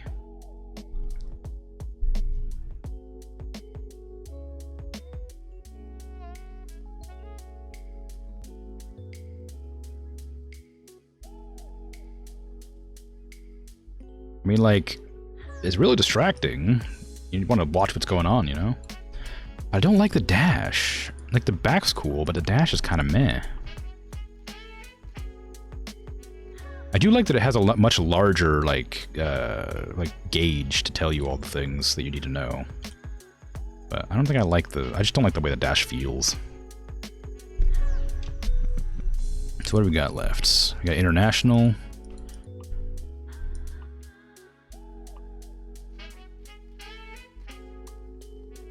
Ooh, that's a truck right there. International Lone Star Skyrise Sleeper. Ooh, look at you. You're fancy. They're stylish.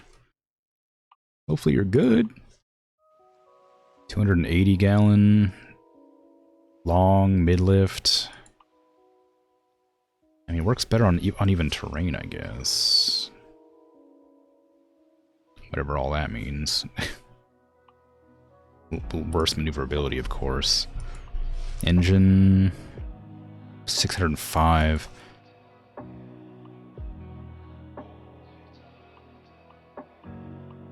Yeah, maybe not. What does the interior look like? Nah, you got a similar dash. I don't really love it.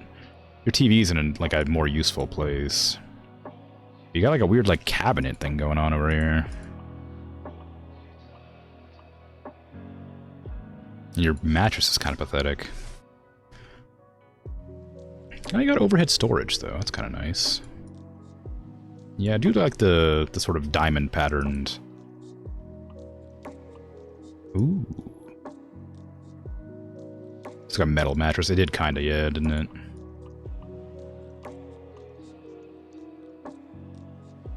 There's like, I think it's like there's like a chair right here, but you can't really see it. I don't like the dash. I just don't like the dash. I'm gonna be staring at that all day. I don't like it. So we've already checked all of them. I think it's a Volvo, because I already had a Volvo. I figured it wasn't necessary to check, but I'll check another Volvo, see what's up. Oh, well, there's not very many Volvos, apparently. I've already got the best one. The VNL 860. I already have. I'm using that right now. I think I might go with the DLC truck. The Kenworth.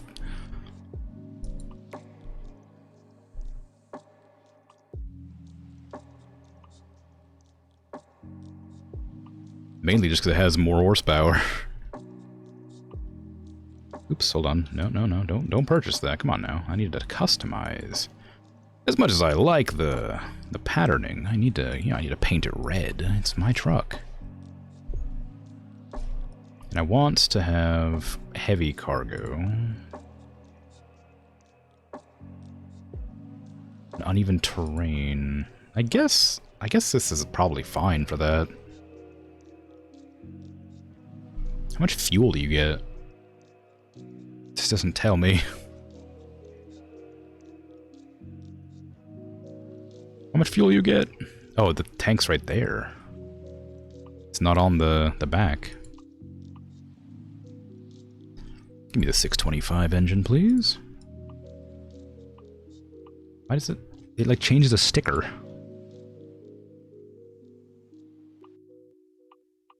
Why does it change a sticker? Okay, well, whatever.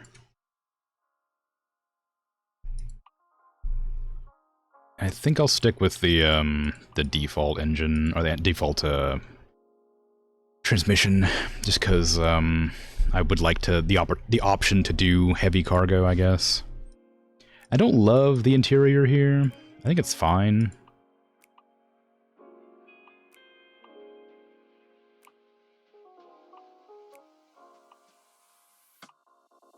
Is the only difference that it just adds the Kenworth logo?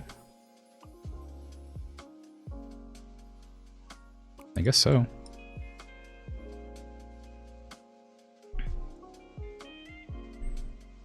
Yeah.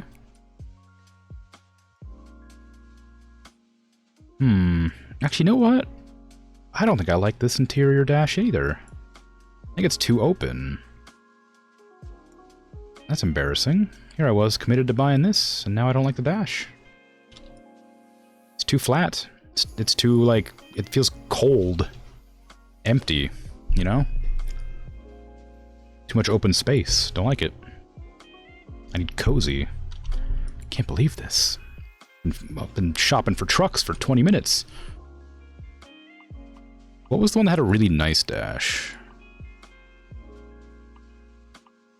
Oh, I don't remember. Was it Peterbilt? The problem is it's going to be a truck that I already own, I guess. If that's the truth.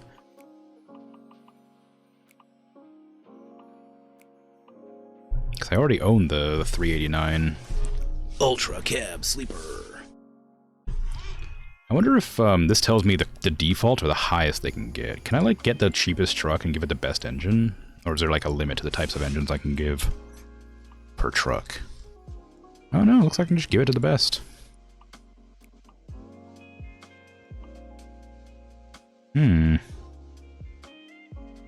Crushing the entire game, but our Venusaur decided to rip the objective we didn't need to win. Oh, whoops, you were just playing Pokemon Unite, of course. You almost had a heart attack. The enemy stole the last hit on your Venusaur. Oh, no, on the last hit from the objective you were trying to get. One of your jungle mobs, I guess. I wonder if you could just make every truck as good as any other truck. If that's the case, then what's the purpose in buying them stock? I guess the interior is going to be the only thing different. This is a fun truck. I like the way that one looks. Can I give you like a real good engine? Oh my god, you can. So it's maybe not the best to get the most expensive one. Because sometimes you just get better trucks at the lower tiers. Oh, you got the bad mattress though. Although honestly, it's kind of nice having that window back there. I don't hate this dash. It's not too obtrusive. It's still a little bit too open for me, I think. He had enough advantage to not lose, but was unneeded risk? Yeah. Well, that's good, I guess, but unfortunate regardless. So that truck, I guess the trucks that look powerful are probably the ones that are allowed to be powerful. 389, 389. These are all 389s. Is there a difference? Is it these are all 579s. These are all 389s. So what's the difference? Is it just the way they look, or is it how they're built? I wish I knew anything about trucks. 600's the max this one will go. The dash is a bit too open.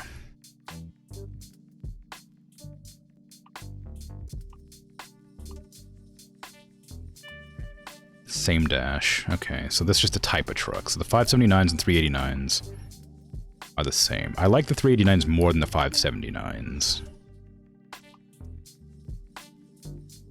What was the Freightliners looking like again? Now that I've realized the differences. Some randoms, yeah.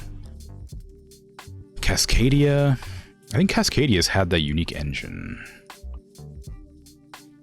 These are just the sleepers, I think. I don't think they matter as far as anything else. So what is the difference? We got the Cascadia 2019.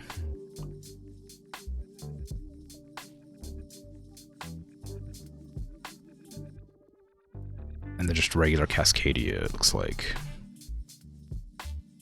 So these are two different trucks, 2019 and the regular. So what's the regular look like as far as engines go? 525, bad. And what about the 2019? 605, better. I don't love the way it looks. What is the interior? This is the dash that felt too claustrophobic.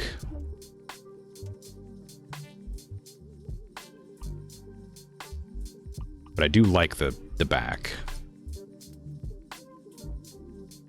Okay, so this is like a contender. The 2019 Freightliner. The Mac was the one I looked at and got disappointed by how weak it was, but I'll still look because there's other trucks I didn't realize. So we have the Mac Anthem, Mac Pinnacle. I looked at the Anthem. So what is the Pinnacle?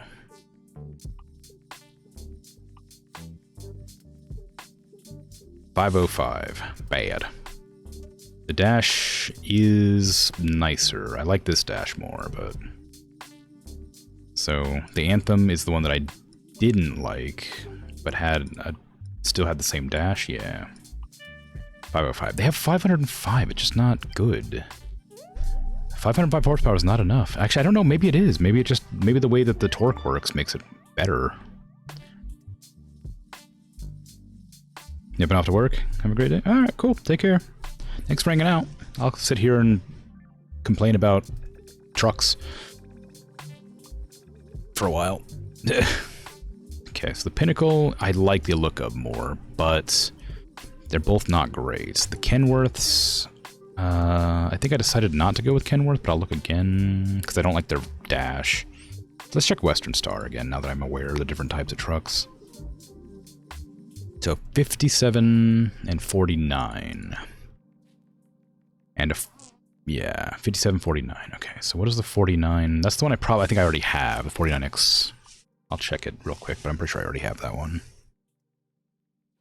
Okay, engine 605. 57. 600. Well... Oh, what was the dash of these look like? I mean,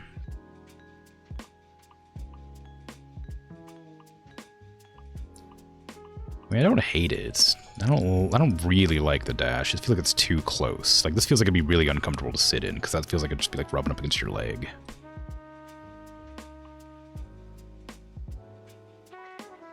The way it works, you don't need the final objective if you clear point lead, so if you waited a minute for the game to end, while not letting the enemy get the objective, you would win. Huh.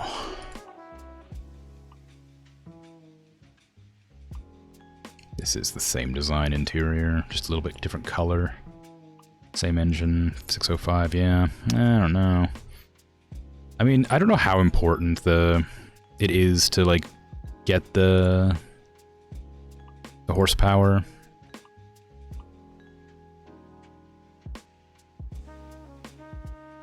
International, the LT, Lone Star.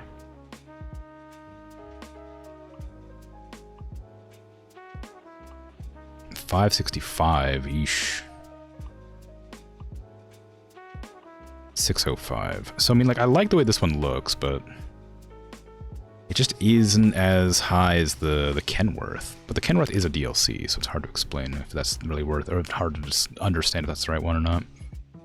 Peterbilt, God, I've already forgotten. Like, I like the interior of the Freightliner the most, I think. Or maybe I like the interior of the Mac the most. I've already forgotten. You know, this is bad. It's hard to remember things like this because it's visual. Okay, what is your interior? You're the one with the very open interior. I don't like the Peterbilt. Freightliner. You're next. Sorry, I've forgotten already. What is your interior? Was it the Cascadia? Is that a 29? It was a 2019? No, I think this is the one I didn't like the look of outside. The interior doesn't really matter. This one's rubbing up against my leg. Never mind. If only I could remember anything. Kenworth, Volvo. I think I already have the Volvo that well, actually, there's other Volvos, isn't there? So maybe I'll check the other one out.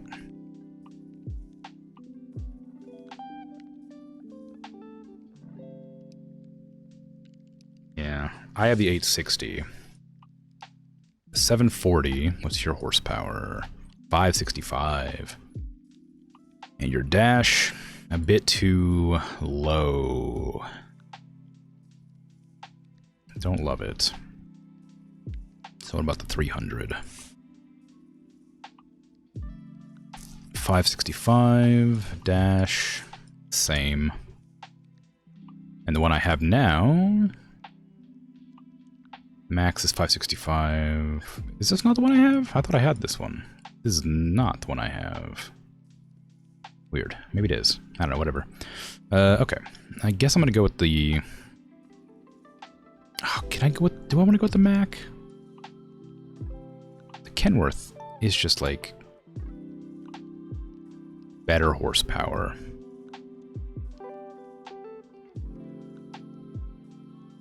The W900 is these two. They're both the same. The difference is this is the anniversary one, which I'm not sure makes a huge difference anyway. This thing's engine's garbage. I'm guessing that means it's... I'm guessing that's like the electric one or something, maybe?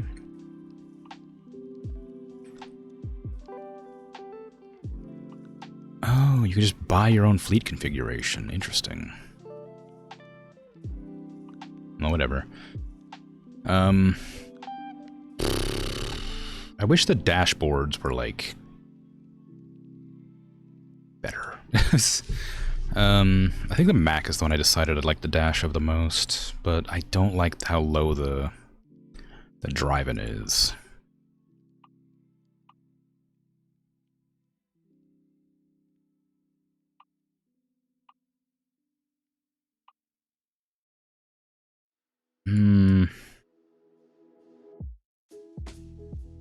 I don't like the mattress back there.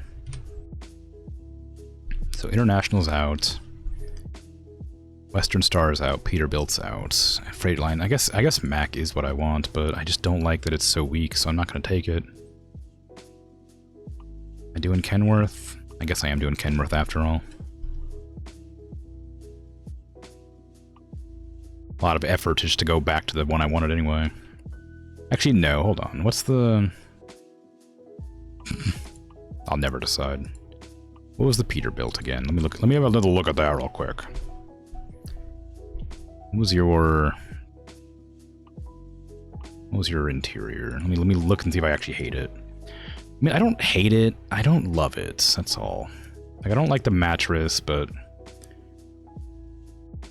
like the exterior is nice and the interior is not terrible.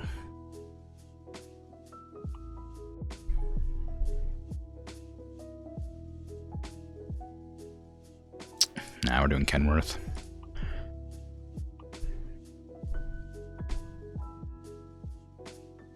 Are we doing Kenworth? This is... Will I ever decide? Who knows? I just don't like the way the dash feels so... like, open.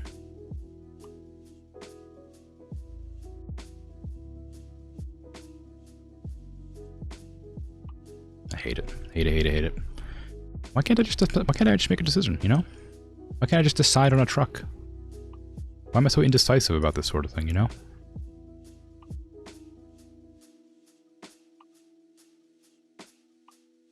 Why have I forgot what all of them look like?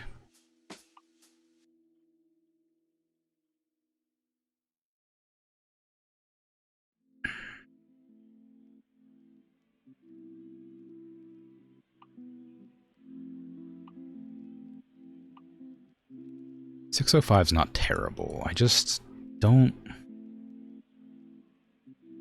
love the interior. This feels really claustrophobic. It was a 57, I think I just looked at. Engine's fine, but interior is just a bit strange. I mean, black's not bad. It feels weird. I don't like this part being tan.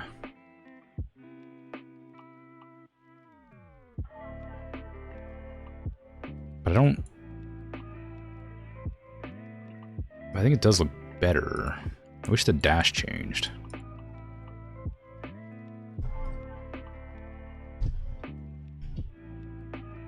Just gonna lose my mind. Why can't I just look at all trucks at the same time?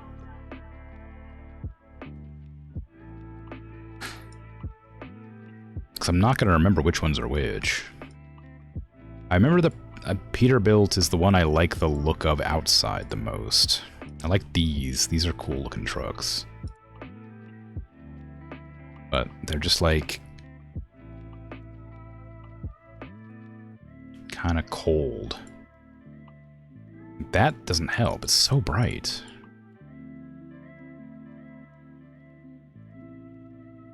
I mean,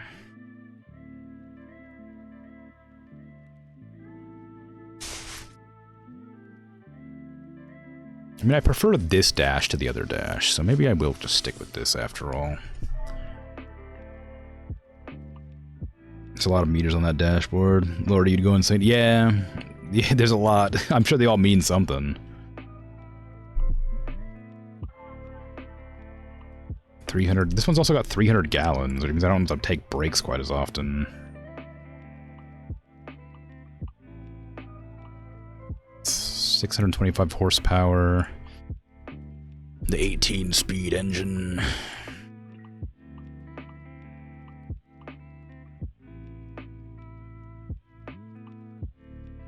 Ultra cab sleeper.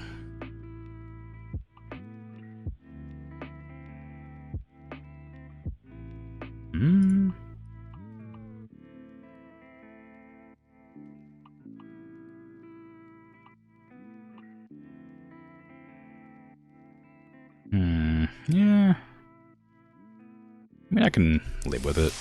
I don't love it, but I don't hate it. Just dark metallic red's too dark. Not too light, I mean.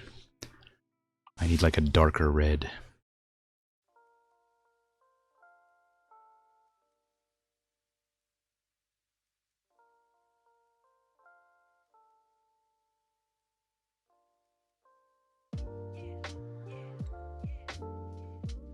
Moonlight Tropicana, wow. Oh my god, cougars.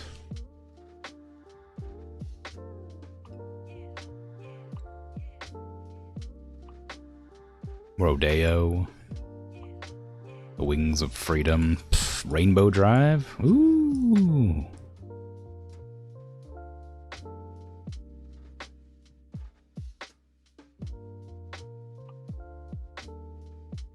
That's kind of nice. I even kind of like the blue.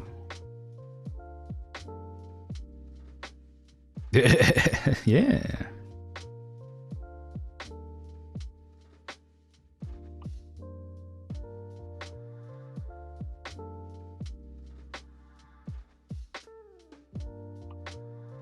Horn.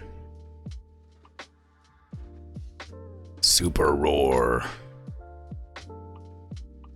Be a loud truck.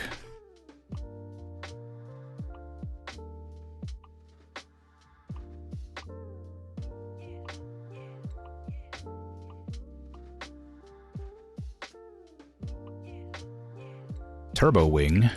Wow. I mean, you can't not. It's the turbo wing. No, to have my lights, I have to have the turbo wing turned off. Aw. Can I get the deflector? No. I either get the deflector, lose my horns, get the turbo wing and lose my lights, or get neither. Boo.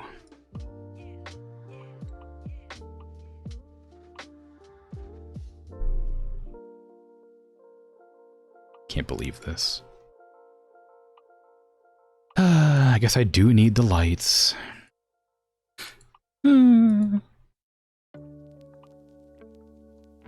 Heavy duty. Heavy duty. Heavy duty. Seagull paint. Oh, you couldn't just default me red? Oh my god, the beep. I don't need to change those. I don't actually mind them being white. Give me black mud flaps. Exclusive exhaust. Wow. I think I actually prefer the exclusive ones, because, well, maybe not. Maybe the plain stacks are better. Because I'm going to have to be in there and looking out the window. This is the beep I was telling you about, by the way. When I was like, oh, what's that beeping noise? It's this song. See? It doesn't match the song at all. It just exists. It just is there. Why does that beep there? Like, what's the point of that beep?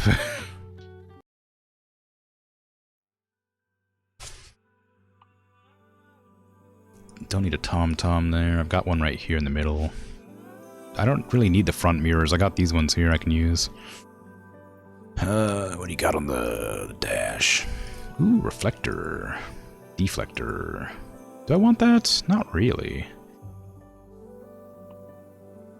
I feel like it's just gonna make it harder to drive.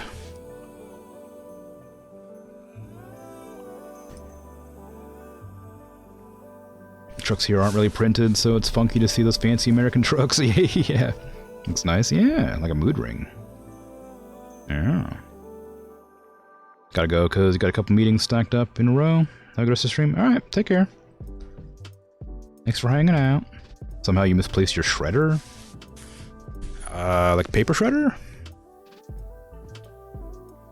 Evil Eye.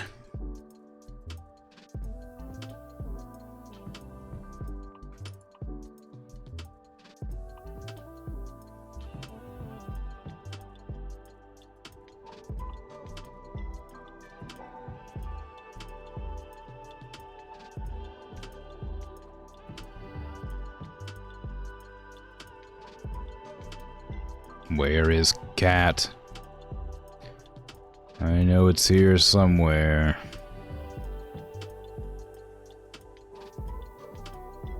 I don't remember what it's called, though. Maybe I can't go on that because it's too narrow.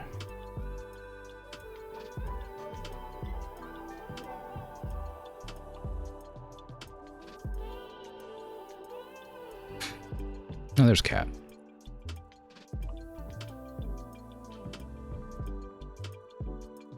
I can't have it sitting up because it doesn't look right. Since it doesn't breathe. Need to have it lying down. Maybe I'll have it done on the ground. Can you go on the ground?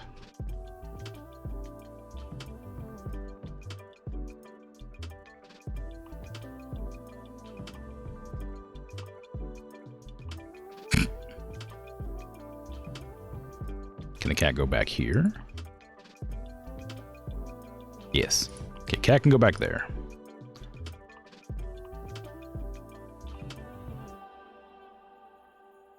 Cat is underfoot. Yes. Okay, so we gotta get our water bottle. Right there. Air filters are fine. Oh, actually, air filters with lights is pretty cool.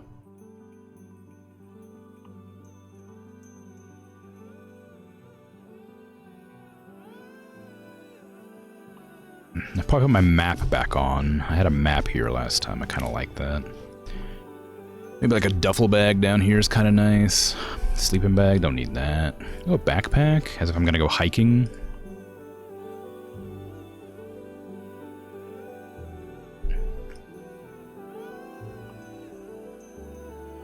Get my crowbar down here again.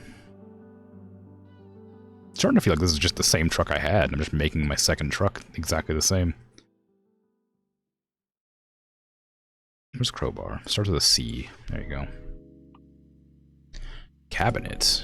Oh my god, I can put dealies on my cabinet?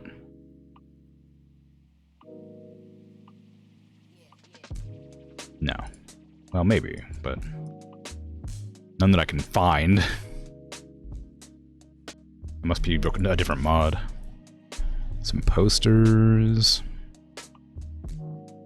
Ruler of the something. Keep common truck on. I'm just sort of plastered over it. I don't really like that. Posters? Nah.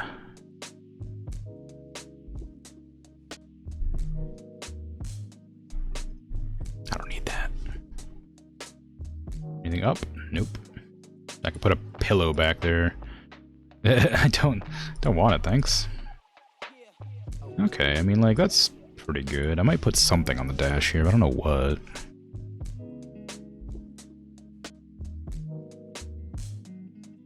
A duck.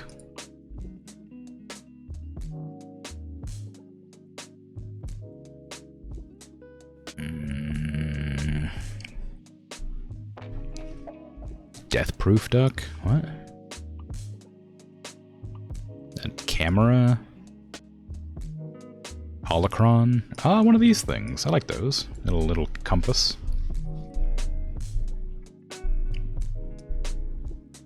Especially when hungry. I took too long to read what you said, because I don't know what you mean now. I don't know if these visors are actually useful, because it looks like it's opaque. I don't want to be, like, have half my vision gone. I just want it to, like, not be blinded by the sun.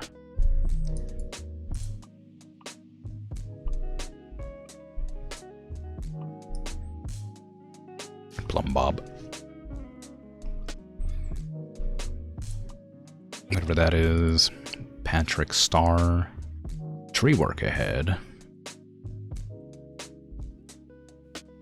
Egg ball. Ugh, what the hell? Gross.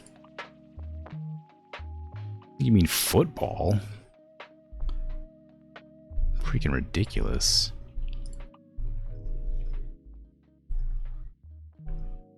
Planet Earth. Terminator T-800. Chainsaw. Toy. CD. Death Star. Why is there so many Star Wars things? Dash cam. Front, front, front, front.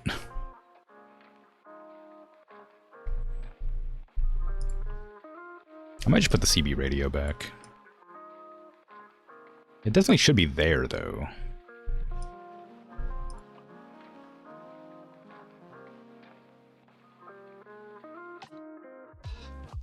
I don't mind the CB radio. Okay, give me a new wheel. I had the gun, I had the cool one. I gotta get a different one that isn't one of those two. Mahogany. Doesn't really fit. If it was black. Peterbilt Premium Ultra Ride. It's not so bad, I guess.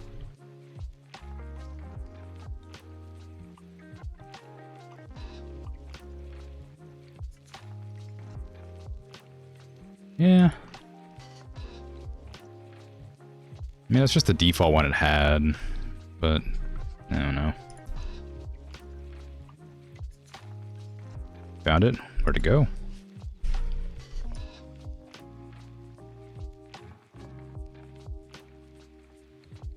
Oh, this is the one it had. Weird.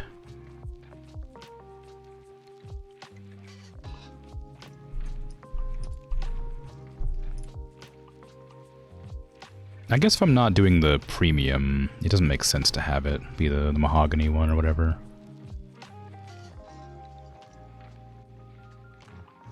Classic combo.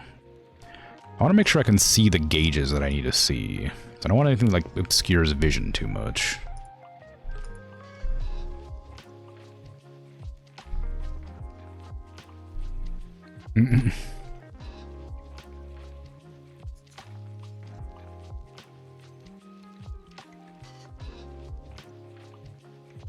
I mean, I guess that's fine.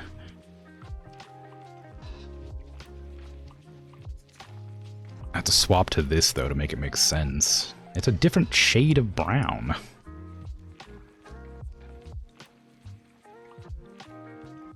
How dare you be a different shade of brown?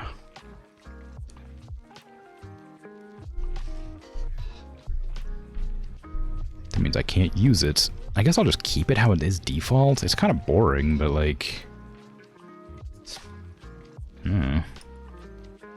Is what it is, right? Mirrors are probably okay. I don't imagine I need to change those. Yeah, I don't mind the classic mirrors.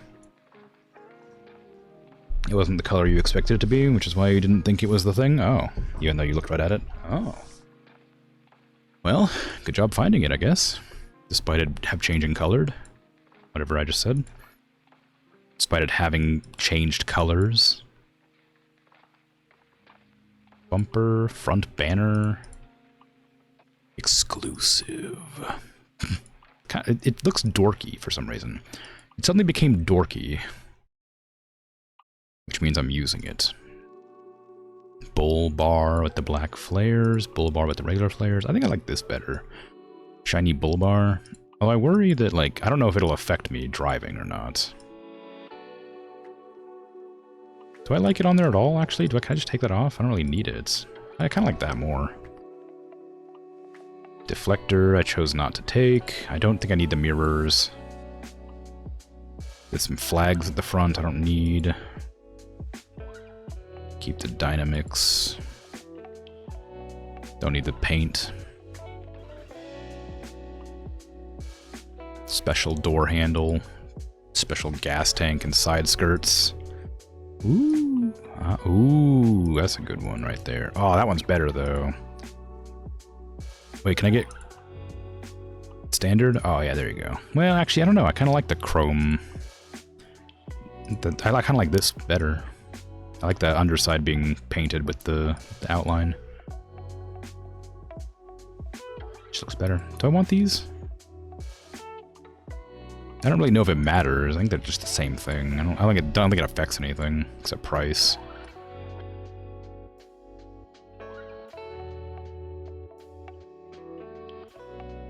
Yeah, I think I'm probably set. Let me double check the engine's upgraded. I got the mid-lift 8x4, yeah. Got the 18 speed. I think we're good. I'm pretty sure this is different than my previous trucks. Oh, hell yeah. Purchase. That baby's going to Nevada. Reno. I'm taking that truck. Oh, available slot. Me. Fine, I'll go put it in Great Falls. No, I'll put it in Seattle, I guess, so that I can take it myself later. Yeah, you and Bubbles, American Buck Bimulator. How you doing? You misspelled Bruck. Drunk, heavy stream. It's alright. It's relaxing. Most part. Okay, I got my new truck in Seattle. I need to send that truck somewhere else. This truck needs to go... Oh, I don't want to relocate. I want my truck to go to Seattle. There you go. Then I want that truck to be manned by somebody else. Who wants this? I don't care. You got valuables. You got explosive training. You got fragiles and just in time.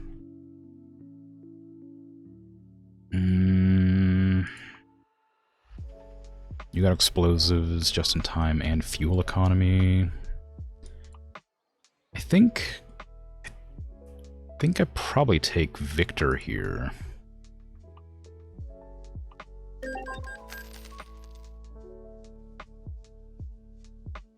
And then...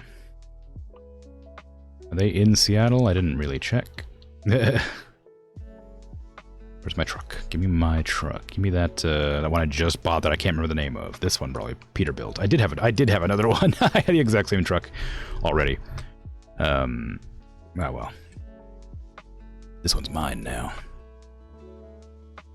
Relocate this to Nevada, where I work. My brand new truck that isn't rented or anything. Glad to hear. Yeah, man, that truck. Yes, my new truck. This one's not even like been driven. All my other trucks have been like used. This is my truck now.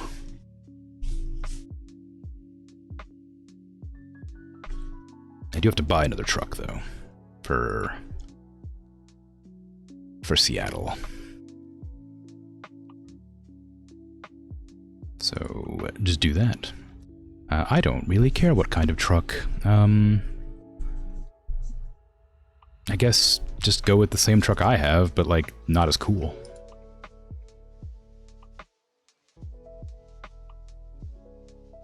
Yeah, you can get like this one. Right there. There you go. You get the default one over there.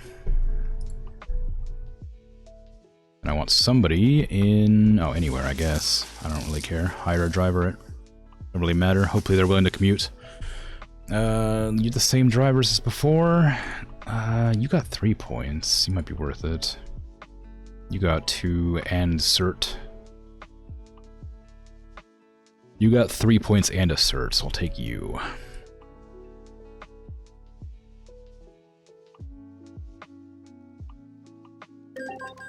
There you go. Now I can go buy another one too. Man, that truck. Yes, yes, yes, yes. I could purchase another garage somewhere too. I've discovered a lot of garages. I don't have any garages really far down here. Maybe I should grab one like somewhere in Texas, Oklahoma, or Kansas, just somewhere out in the middle of nowhere. Wichita, Topeka, Garden City, Lincoln, Omaha, Grand Island, North Platte, Scottsbluff, McAllister, Tulsa, Lawton.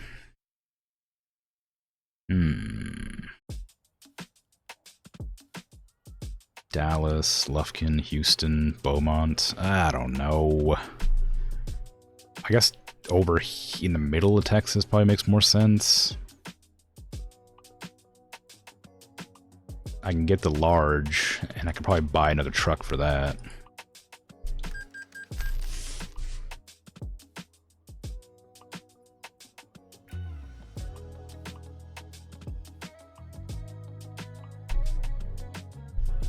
Which ones are we gonna get? What one sounds the most Texan?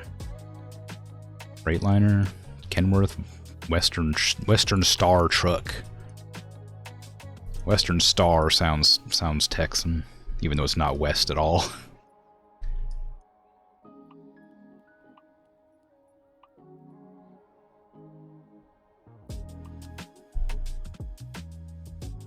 Actually, maybe I'll just put Mack trucks over there. Them is big dog trucks, right?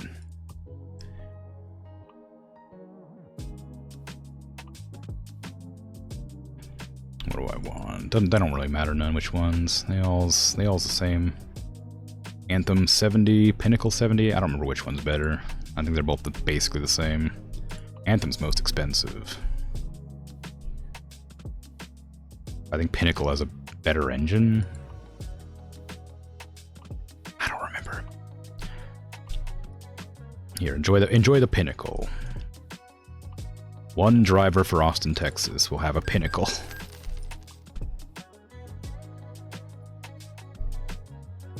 For one person who lives in Texas. Who wants it? You got 2 and a cert. 2 and a cert. 1 cert, 2 cert. What's your rating? 1.7? Alright, well, welcome aboard, Elio. Into Austin you go. Enjoy driving your Mack truck. Now I'm out of money again. Although this time I didn't take out a loan to buy anything, so I'm actually like in the green, despite, you know, all my money being gone. Now I'm just gonna drive my new truck around for a while.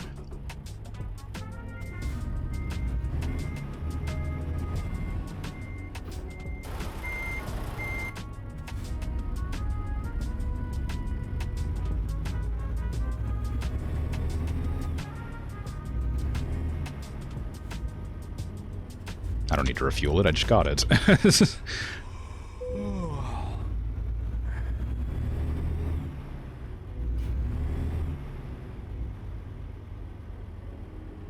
Do I have to just go inside to sleep?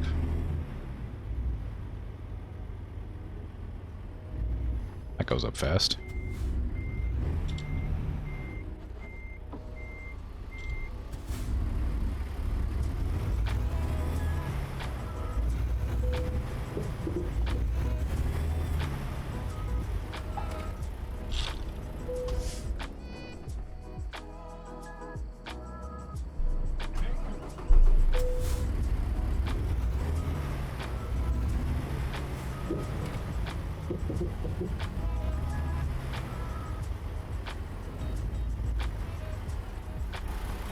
Bright suddenly.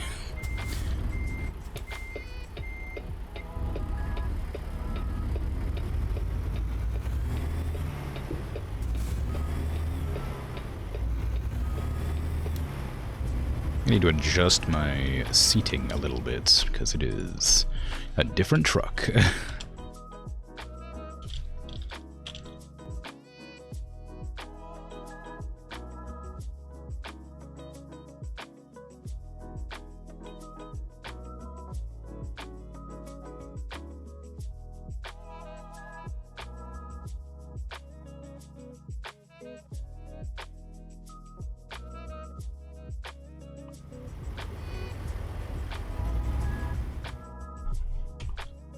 I don't want to look...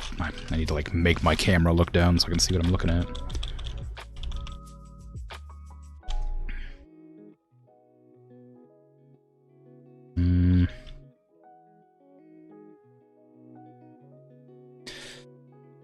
I don't think I need much more field of view. Maybe just a little bit. 72 is probably alright. I want to be a little closer, but not super close. I don't need the wheel to be super high up either, but I need to be able to see the gauges that are currently hidden behind this. Because there's fuel right there. I need to at least be able to see fuel. So maybe...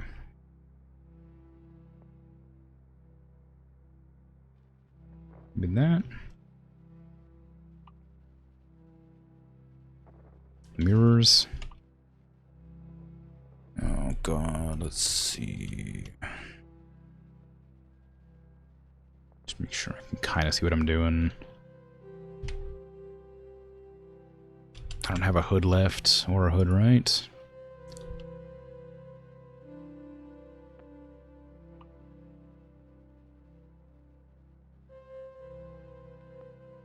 Okay.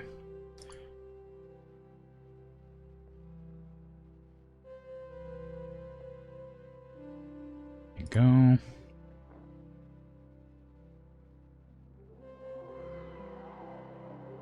Okay. Looks good. What about lights? I don't think I need to worry about all these right now.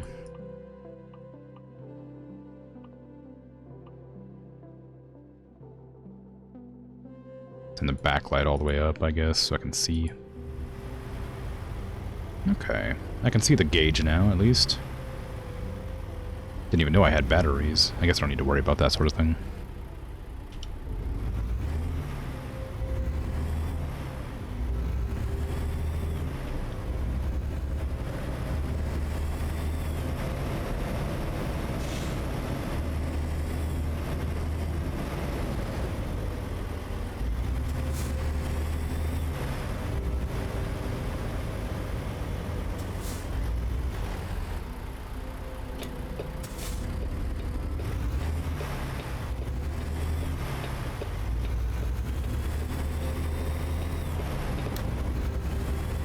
Sweet.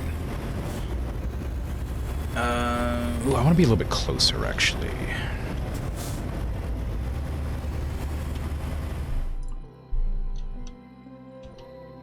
Little bit closer. It's as close as I can get, so hopefully that does it.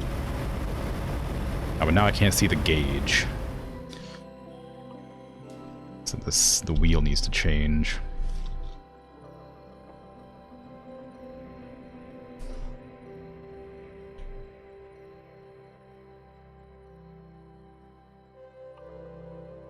Can't see it at all now.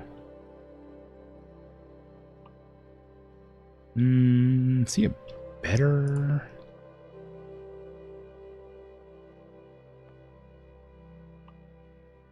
Kind of see it now. Not great though. Can I dip down? No. See, there you go. Am I gonna be able to see it? Yeah, I think I'm seeing it enough. Oh, now I can't see my mirrors.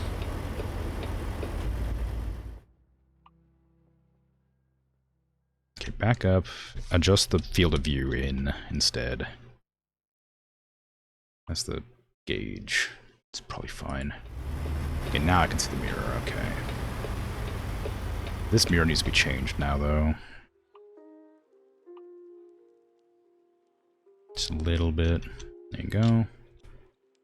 And that one still good. That one needs to be changed a little bit too. My blind spot mirrors. That seems better. This one could be changed a bit, I guess.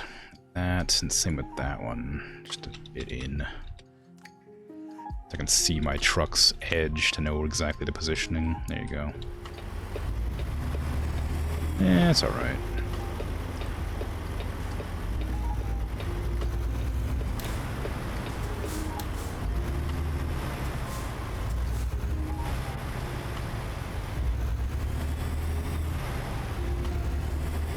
Going late tonight? No. I'm just about done. I was just making sure everything was sorted with my new truck.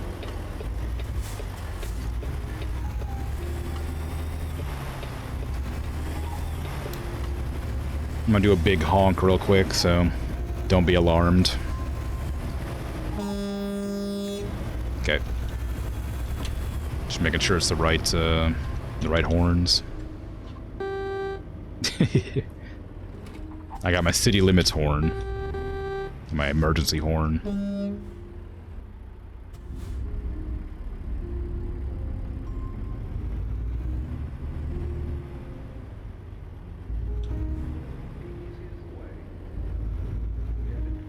But yeah, I'm not gonna go late. I'm gonna head off just about now. Just making sure everything's in order. So sure I was gonna hit that fence. What do you mean? I know how to drive.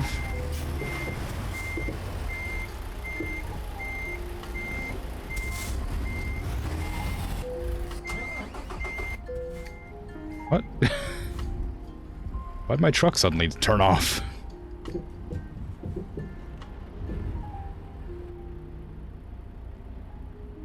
I just got this thing. It better not be faulty.